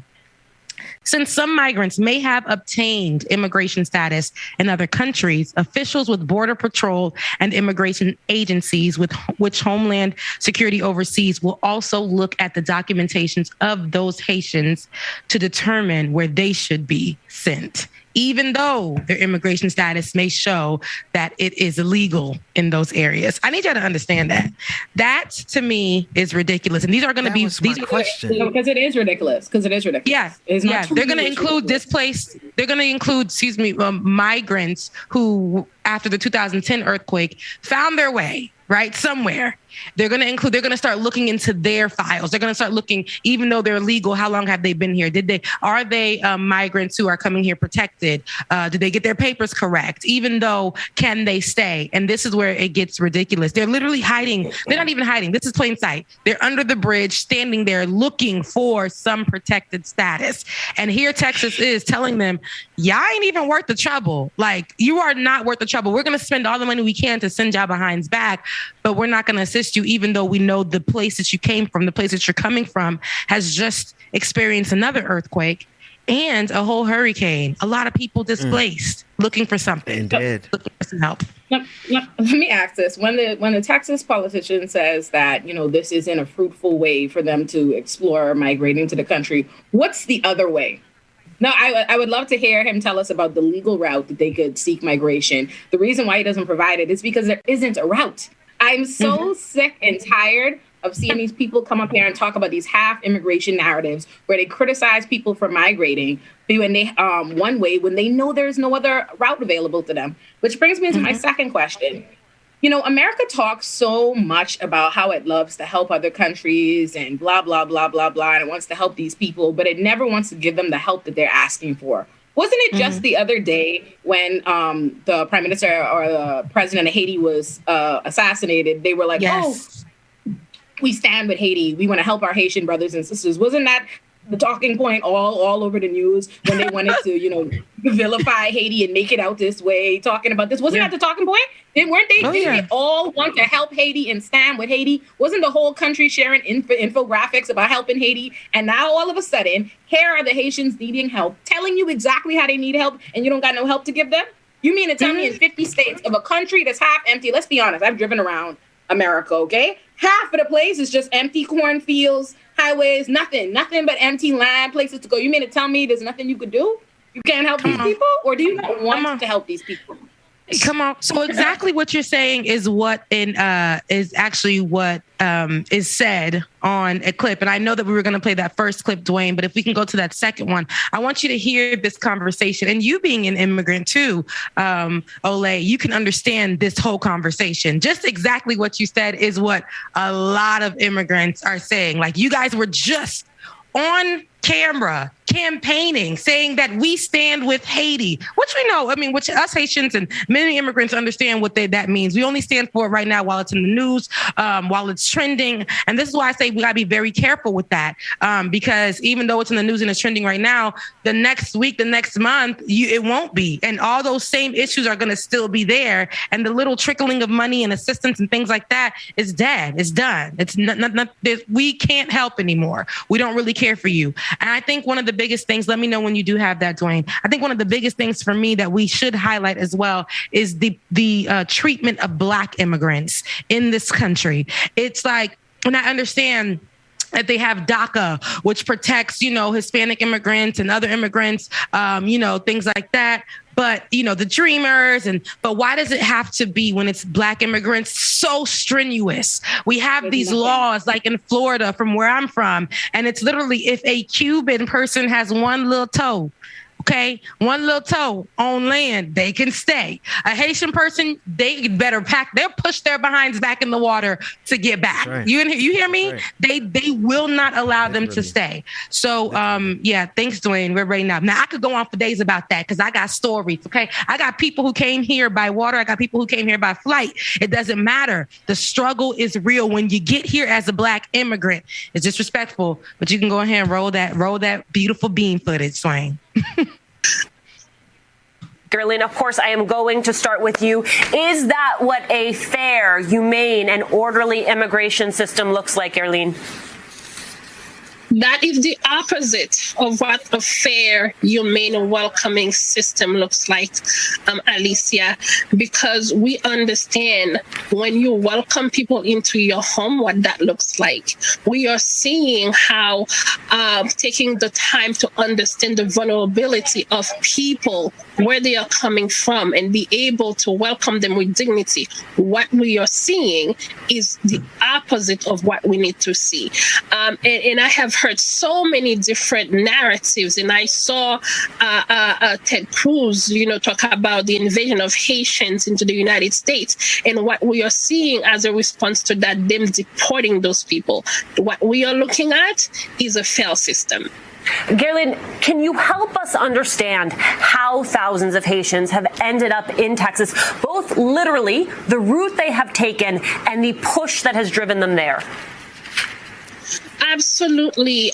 We see that those people are extremely vulnerable. They are survivors of the earthquake, survivors of extreme political turmoil in Haiti. For those who do not know, they assassinated the president of Haiti inside his home, pushing people out of the country.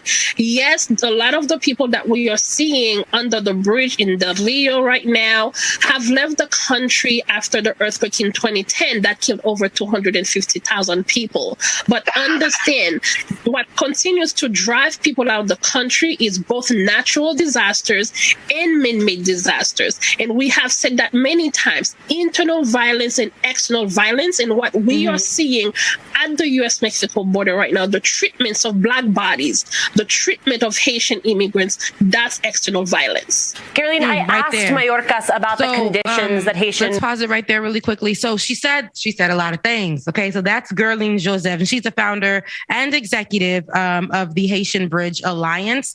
And this is out of Texas. And here is my thing. She said the violence of Black bodies, of Black immigrants, occur at the hands of the U.S., right? There's so much that goes on when immigrants come here, but there's going to be a reason that they're coming here. If their country did not have issues, I don't think they would be wanting to flock here. My brother is an immigrant, only been here about 5 years. I think he's here maybe 3 months out of the year. He hates it here. He goes back to Haiti as often as possible. He absolutely hates it here. He's like, what kind of life is this? People really got to work and slave and all this stuff.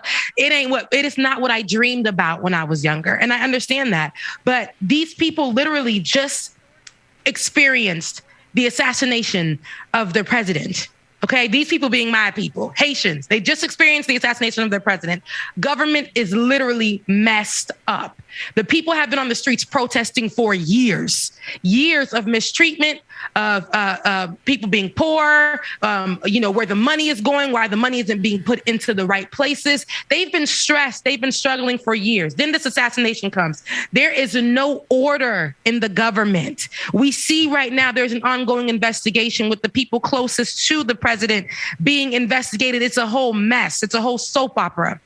The U.S. wanted to interfere within that, right? They were going to assist with that investigation. You got the earthquake that hit in the south part of Haiti. So many people to this day displaced. My brother was just there last week, okay, showing us a video of what it looked like. People have nothing. From the 2010 earthquake, we're in 2021. From the 2010 earthquake, there are people still trying to flee to find a better life for them, their kids, okay?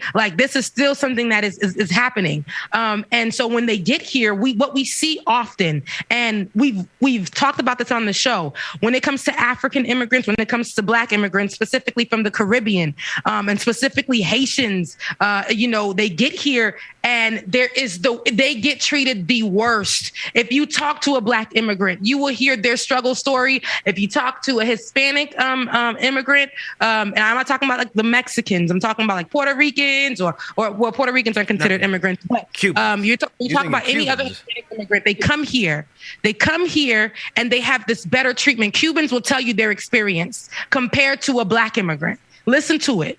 The struggle is real. It's harder to pass a naturalization test for a certain accent or because you didn't get one question correct.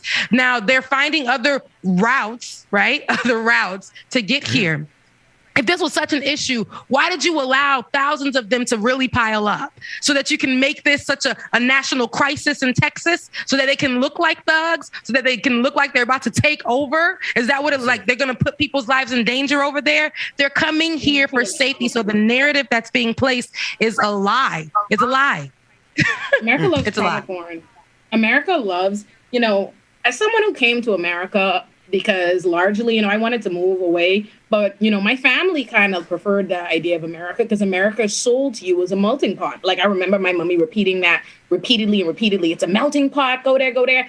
And in my time in America, I'm just like, wow, look at the fraud. Like, America really behaves a lot like a college that goes to Black neighborhoods and solicits looking for Black students to apply so they can put you in your diversity brochure, but still requires you to write an essay about trauma porn. You know what I mean? For admission. That's what it is. Like, that's really what it is. They're like, oh, it's a melting pot. America's the nation of all immigrants, blah, blah, blah. Come.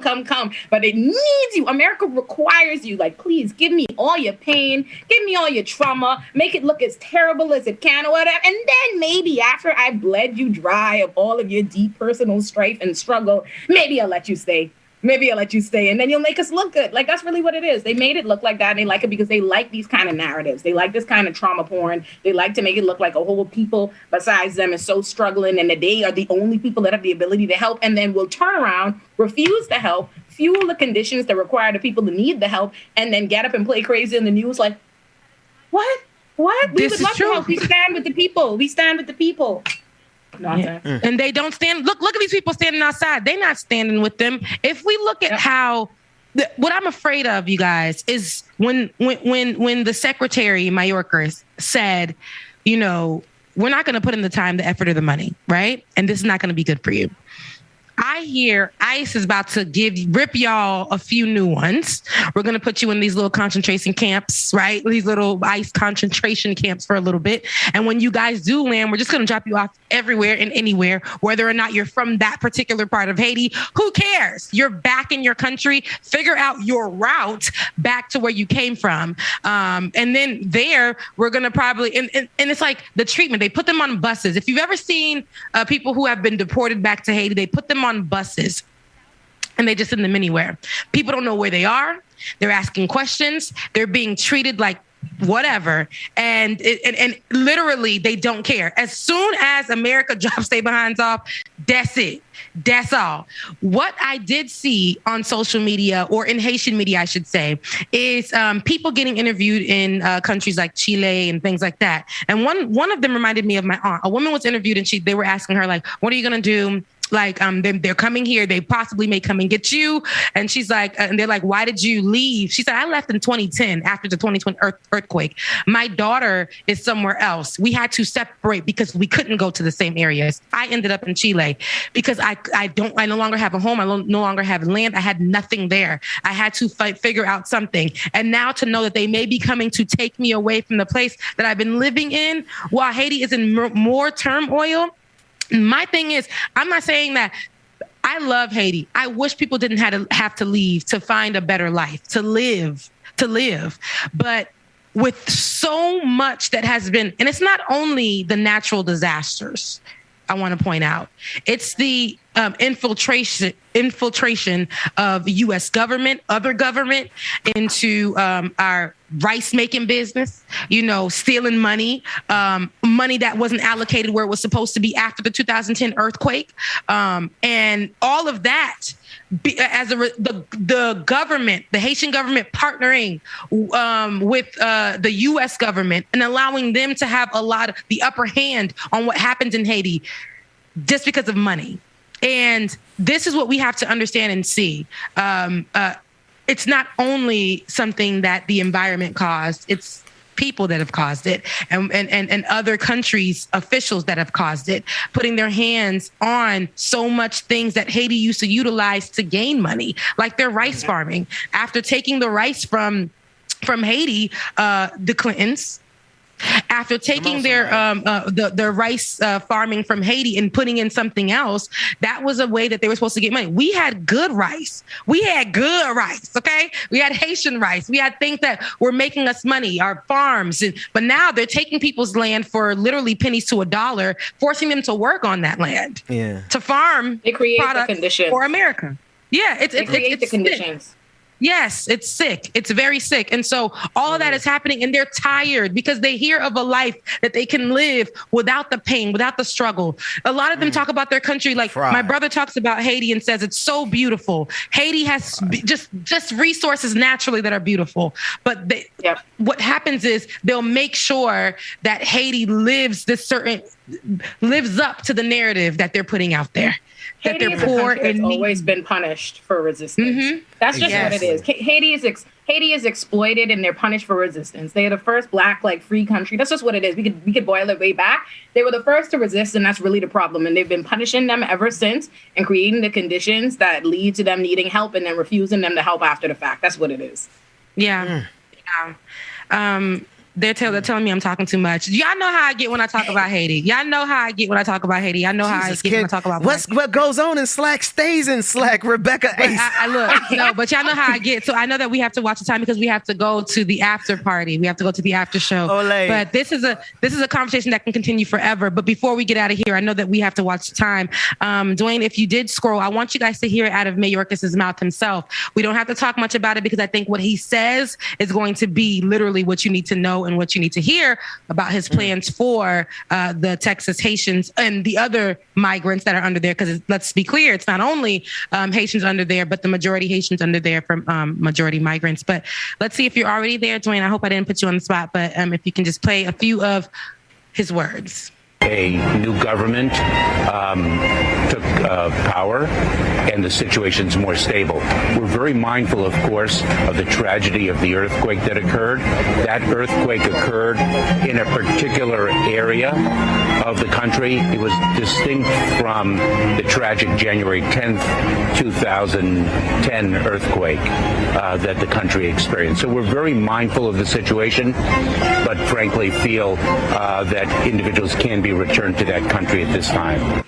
So, Gurleen, I was trying to ask the secretary there about the distinction that is being made between granting temporary protected status for Haitians in the interior of the country and why that same consideration is not being given to migrants who are showing up at the U.S.-Mexico border, often for the same reason. Your response to what you just heard there from Secretary Mayorkas? With all due respect to Secretary Mayorkas, everything he just mentioned is absolutely untrue. Because understand, as the first deportation flight was going into Haiti on the 15th, the so-called government that he mentioned, the prime minister was in court answering to allegation of being part of the assassination of the president. What we are seeing on the ground right now, people are still trying to find the bodies of their loved ones to be able to cope with the aftermath of the earthquake. And at the same time, we are sending people to the same chaos that they have fled. No, Haiti is not better now than it was prior to the assassination, prior to the earthquake. Sending people to Haiti right now is human rights abuse. And that's all. Because I get on with it, but it's human rights abuse. Rebecca, there's so much there that we're going to have to take it to the after party. I just want to, Olé, I want you to tell we covered a lot of miles. Let's start there. We went from Rikers to immigration, and at the apex of it is not only your work, but what you're doing, advocating on behalf of the prisoners in Rikers Island. Before we run out of time here and head over to the after party, how can people support what you're doing at Rikers Island and all the other, and not specifically Rikers Island, but what you're doing in your fight for the people? You can follow me on Twitter, Miss O'Lurin, MSOLURIN. I'll be making noise over there on a daily, and you can always keep up. She really does. You got to follow her on Twitter. You have to follow her on Twitter. And do us a favor when y'all follow her. Please don't come in her comments in her mentions with some old foolishness, some concern trolling. Because what I experienced in your get you together. Weekend, I just don't want to be on the receiving end of your get right. That's all. Listen, man. You know I keep trying to tell him I'm not the one. God is still working on me. Leave me alone. Every day, it's a work in progress. It's a moving train. It's a train that's moving forward. That's what matters, right? But thank you so much, Olay, for coming on to the show today. Absolutely I love your spirit. I love your smile. I love your drive. I love what you do. And yes, if you're not following her, follow her right now on Twitter, because you will be entertained. Thank you. I love you guys. Thank you for having me. Love y'all too. Thank you so much, Olay. No problem. Bye. Appreciate you, sis. Take it over to the take it over, Bubba. You know what it is. We're gonna take it over to the after party.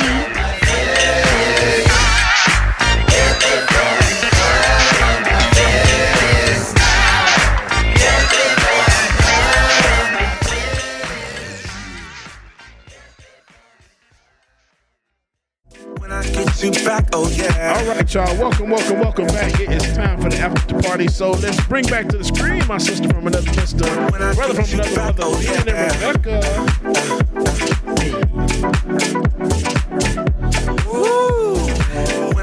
Rebecca. Welcome back, everybody, to the after party. It is Monday, September 20th, 2021. Rebecca, James, how y'all doing? I'm good. We good. I'm sending out links, child. Yeah, and shout out to I'm jumping over into the chat over on YouTube. I want to give a shout out to I'm not going to pronounce this right, James. I should probably come by your desk for this because you probably know how to pronounce the names because you know all the patrons like one-on-one. Reina Benoit, Raina Brun. I can't pronounce. Anyways, the comment that matters. The comment is this. They said they just wanted to say that they enjoyed being able to hang with us while on vacation. Unfortunately, they have to go back to the office tomorrow, so it's back to the podcast. Well, thank you for hanging out with us live, and I'm glad that you're able to not only be a supporter. Don't go, sis. I'm going to tell you something. I'm just kidding. I'm not saying don't go because Me too. I too may have to go back into the office. And I understand that the only reason that you probably are going back is because you don't have a choice.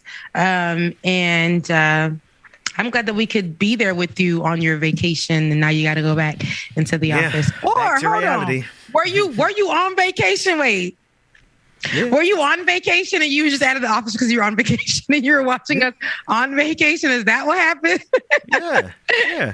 I appreciate it though. I'm thinking if they was calling her work from home a vacation. No, Rebecca, you're superimposing your situation onto my bad. Look, because it's affecting me in my life. So I'm like, don't go back. James, it's funny. Rebecca felt that personally. She was like, "Oh, is she okay? Hashan or not?" So let me tell you, they can tell me to come back all they want to. I did the same thing on Twitter. I don't even think the girl was talking about going back into the office. What is that called? Is there a psychologist in the office? What is it when you? No, that is called projecting. That's called projecting. That's called projecting. So she posted this random girl. She posted in this group that they got me in on Twitter. She was like, "Oh, I finally got the email at the job, so I quit my toxic job." And I was like, "Girl, they sent you the email. They sent you the email for to go back into the job." And she was like, she quit the talk. I said, I hope if I were to get that email, I would put that same energy out there. Because then she had this dancing emoji, like she's free, and everybody was like, "Congratulations, girl! You deserved so much better." And all I could think of is that being me.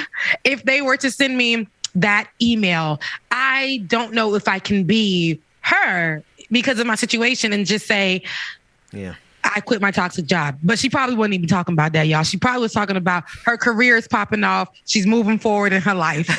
She quit her. She got you done projected a whole interpretation on that person's story, and you don't even project my own situation. Like, who can relate? That's where I'm at with it. James, what you say? You say they could tell you to come back if they want to. Yeah, I ain't going back in that shit.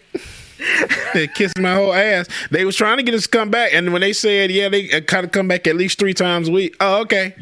I said, cool, I won't be coming. And then sure enough, and everything started going on, Ducks came out. Oh, they changed that tune real quick. I said, I know. I know. I still ain't come back in there. Even when it do change, I ain't come back in there. It's too many of y'all in there. I'm good. And y'all didn't have more breakouts? Oh, hell no. Yeah. Pay me more money. I'll come back in there. I'm not going back.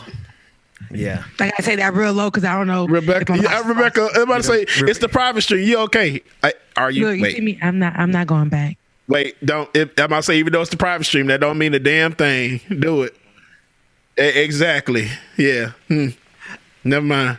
Don't that say being it. said, nevertheless, here we are. Rebecca's going back. She'll be right back. Well, Rebecca is coming back in the office, y'all. Don't get it twisted. Rebecca be right back in there. Yeah. I don't put that out in the atmosphere either, but thank you, Bubba. But here's the reality, y'all. The reality is that let me see if I can pull this. Y'all know I'll be out here trying to triangulate and pull everything together to try to make one cohesive picture of an episode. But at this point, I think it's just a reality as we get ready to move into season 2. Yeah, we doing some great work here, and the fact that y'all are here doing that kind of great work and then go and log in. Like, I think if there's anybody who really understands, log in to work with these corporate overlords. Y'all high key really speaking to a whole lot of people who are in those same exact scenarios right now, Rebecca, who are being faced with the reality of if they have to go back into their office during this pandemic. I mean, teachers are facing it right now. I don't want to go back, guys. I get so sad. I don't want to go. The Emmys went back in. Me neither. Who's going back in? The Emmys went back in. Look at David trying to keep us on target, man. Let us meander for a second. Jesus Christ. The Emmys went back in well. The white, you know what? Never mind. Person. Rebecca. You said who's back in? I so missed it. It was the clip that you dropped, Rebecca, of Joe Rogan. Did you watch the Emmys? The Emmys. Oh, I didn't hear the name you said though. It works better when you can hear it better when you have headphones. Okay, so that's crazy. Anyways, you missed all that. Emmys. I did. I missed a lot of it. That's probably why I was going on and on because I ain't hear a thing y'all said. I just was trying to fight for my Haiti. Yesterday on that damn show, the Emmys. I never seen anything in my look because I'm gonna just talk about what I want to talk about. I never seen anything in my life. In my 31 years of living. Well, I have actually, but I think because we're in 2021 that I would think as they use blackness right in front of our face, they would award some black people. They would make it more than just utilizing our music, putting a black host in place, giving black presenters when a black person that is very popular because of death or because of whatever, be the presenter at that time. Stop making it weird. These award shows are making it weird for me. I cringe when I watch it. They had indigenous people discussing how it is important for diversity, and then a white person wins. Somebody made this very clear. And I think even with my complaint saying, with all the black people, utilizing the black music, the black host, a black voice, because I love that MC Lyte is getting another check. If y'all didn't hear her voice yesterday, I'm like, yes, sis, she gave us the Emmys voice, but it was still, you knew it was MC Lyte because when she's on BET, how she gets it popping. You know what I'm saying? Like, I love her voice. I love her voice. But with all of that being said, she put on her broadcasting voice, Rebecca. She did. And I live for it. Okay. I live for it. She shows that she can do it all. They probably said, well, we're going to need MC Lyte. I got it. No problem. There's no problem. And it's still black. It's still her good black voice. Okay. It's still her voice, but she's showing you that she can be in anywhere they ask her to be. She's qualified because that's her job. But it was good to know that they had her there. But that's like sitting in the room and saying, we're going to continue to award all these white people. But what we're going to do is make it black. Every single song, y'all, that they played, and I just monitored up until I fell asleep. Every single song that they played was pretty black. I'm pretty sure they adjusted Ced's jokes. The ones that weren't funny, we can tell were supposed to be for the white folks to laugh, and the ones that we thought were funny were for us to feel and understand. But what I saw yesterday, though, you guys, somebody put it best. Somebody said that Viola Davis? Well, somebody had won an award and stated that more opportunity should be given, and that's how Black people are going to win. And she said, yes, it's true, because or Black actors are going to win. Yes, she said, yes, it's true, because I can't win to go audition for The Crown. They're not making those roles for Black people.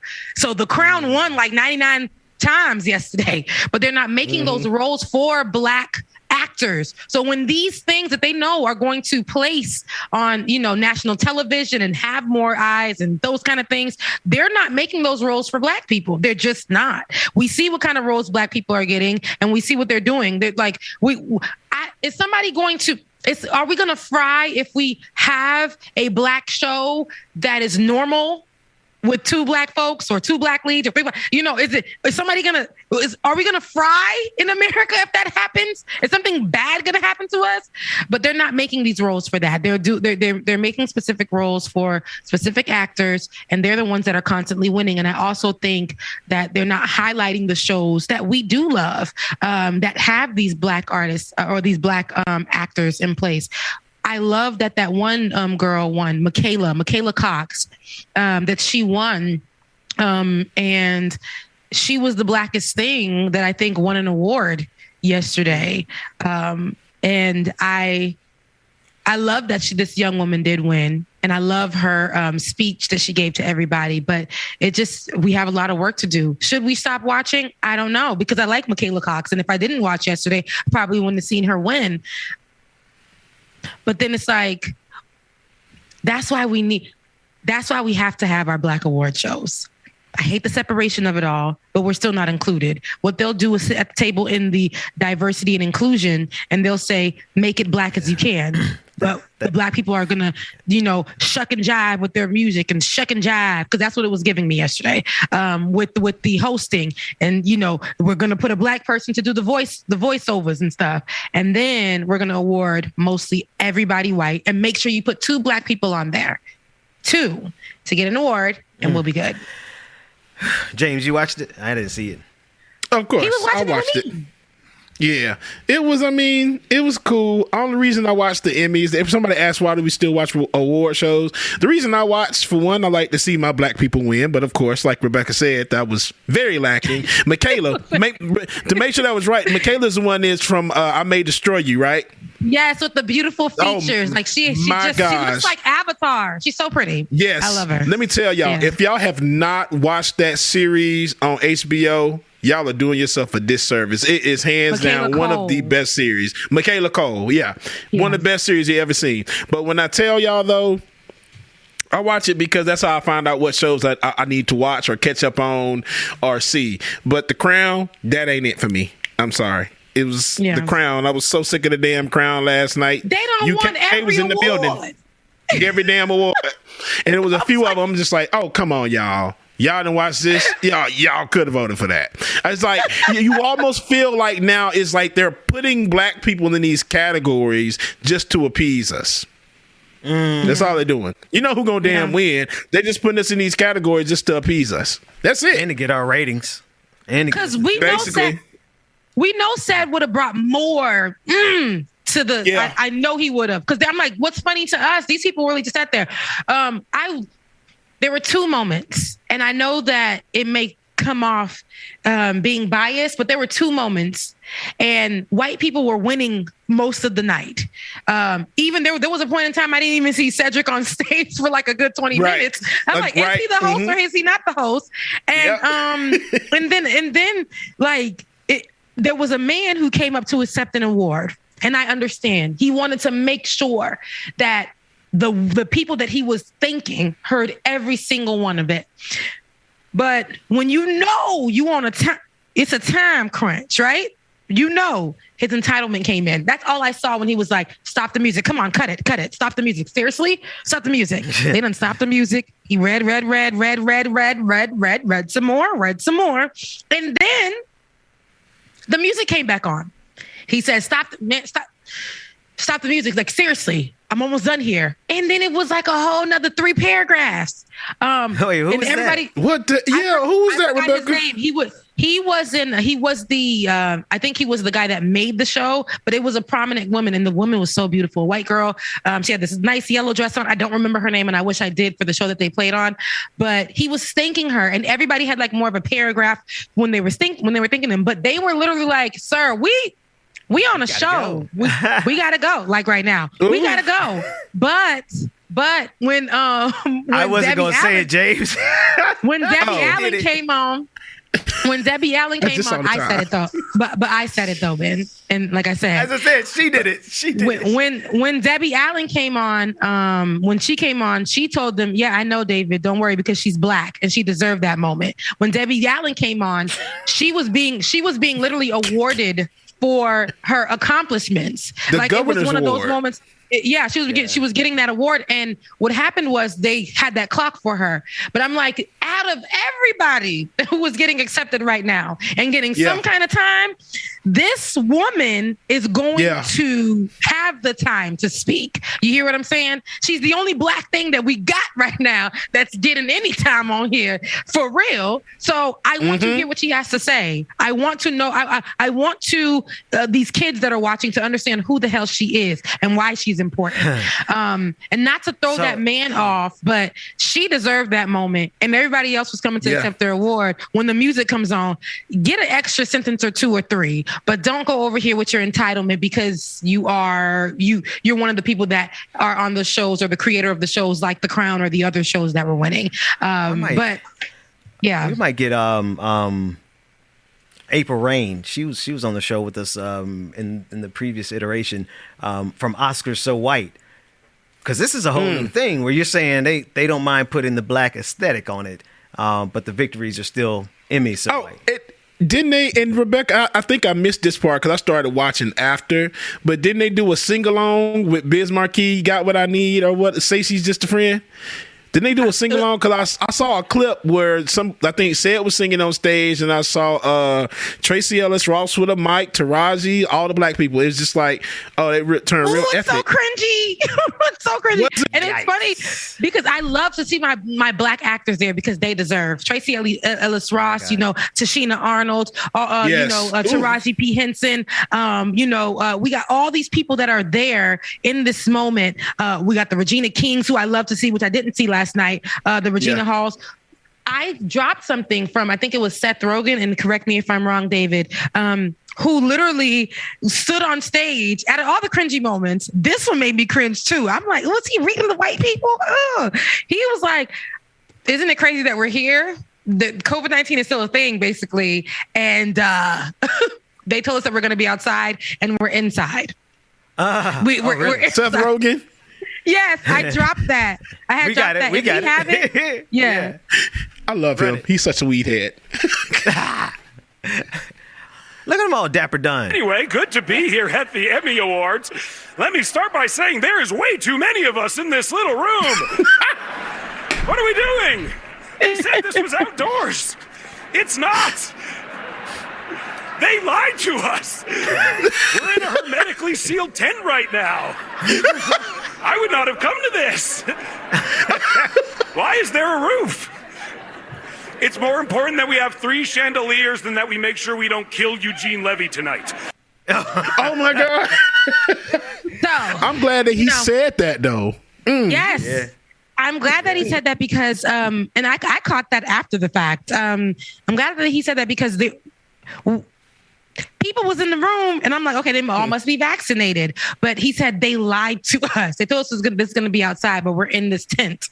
Like, this is not outside, like they said. And even though I don't think outside still would be whatever, but it's better. It would give people expectations of, okay, the precautions are being, taken. No, they did not. They literally. That was just all part of the joke. Everybody that was coming there knew that they was going to be sitting inside. Yeah. But let me tell you, had I pulled up and found out otherwise. For the cause. You don't think he was fighting for the cause?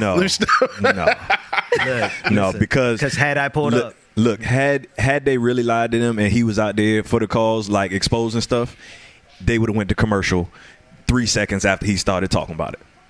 They wouldn't let him get all that off if it wasn't part of the joke. This is true. Yeah. That's true. That's true. Why you had to bust it? 'Cause I was really like, okay, Seth, really, like, tell them about the vaccine. Like, that's where I was with it. But okay, whatever. That's y'all true. know that Snoop Dogg's weed roller? What now? Huh?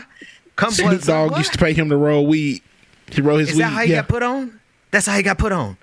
Oh no, Ben! That was in the past few years. Seth Rogen been on, but they just close like that, and they smoke so much that Snoop hired him to be his roller. I guess he rolls good blunts. I'm thinking it was like Wiz Khalifa who hired an assistant. Who was that hired an assistant only to roll their weed? Wasn't that Khalifa? Snoop Dogg.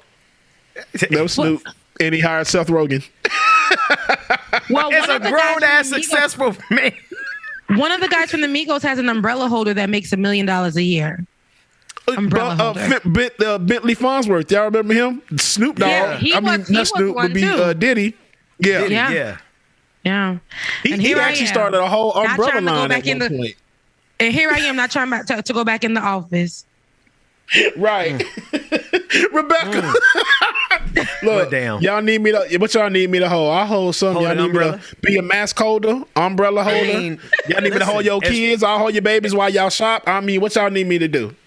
Listen, when I lived in Boston, where it was completely and totally legal, I became very proficient at rolling medicinal weed for friends in their care. Medicinal for health purposes. That said, $1 million a year. Who getting paid? Weed is legal weed is legal online to say. Where they gonna say you at? Ben, you could be in a legal state right now. Like they can't say that you over somewhere that's not legal. You can literally say weed on air, and you can say that it's not medicinal. You can say I'm getting high. Okay, you can say that on air. It's okay. Church people get high all the time. The pastor be right there in the pulpit smoking all day. If I so choose to create something in a figment of my imagination, and I want to argue against that imaginary problem every single day, let me, Rebecca. We all have our vices. Mine is pretending to actually care about who knows my proclivities. That said, it's time to get out of here, y'all. Yeah, I'm done with y'all. Y'all been riding me in all day. It's a good Monday. I guess I'll see you guys tomorrow. I love everybody who's been watching. Ole, thanks for stopping by. Yes. And to Ben, I see that you're falling into the fall colors with your blazer. You done pulled it out. It's been a minute since we've seen that color. So thanks for pulling out. It's perfect for fall. When it fits again, it stopped fitting for a moment. So we're coming back in the right direction. So I'm gonna head over to the job that's trying to take me away from y'all. But I love you guys. We talk so much we forgot to even plug our homeboy Pascal. So y'all go over to the Pascal chat. Oh, you did? I did at the end. Oh yeah. See, look at Come on now. DJ exclusive. Always on the ones and twos. Always on his P's and Q's. How y'all? Oh, I like that. Anywho, I love you guys. DJ, I got a question real quick. Maybe we'll have to talk offline. Is it something you can ask online? Is it private? What is it? I don't know. It's about somebody that we haven't seen in a minute. So yeah. Send it. Hey, that said, text it to us. I love you guys so much. We'll discuss it off air. You can text. No? I love you. All right, y'all. We'll see y'all later on. Y'all be safe. We love y'all. Mean it. Bye. All right, y'all. All right, y'all. We greatly appreciate y'all stopping through the after party, man. We hope y'all enjoyed it. Have a good one, y'all. We will see y'all in the morning. Like it or not.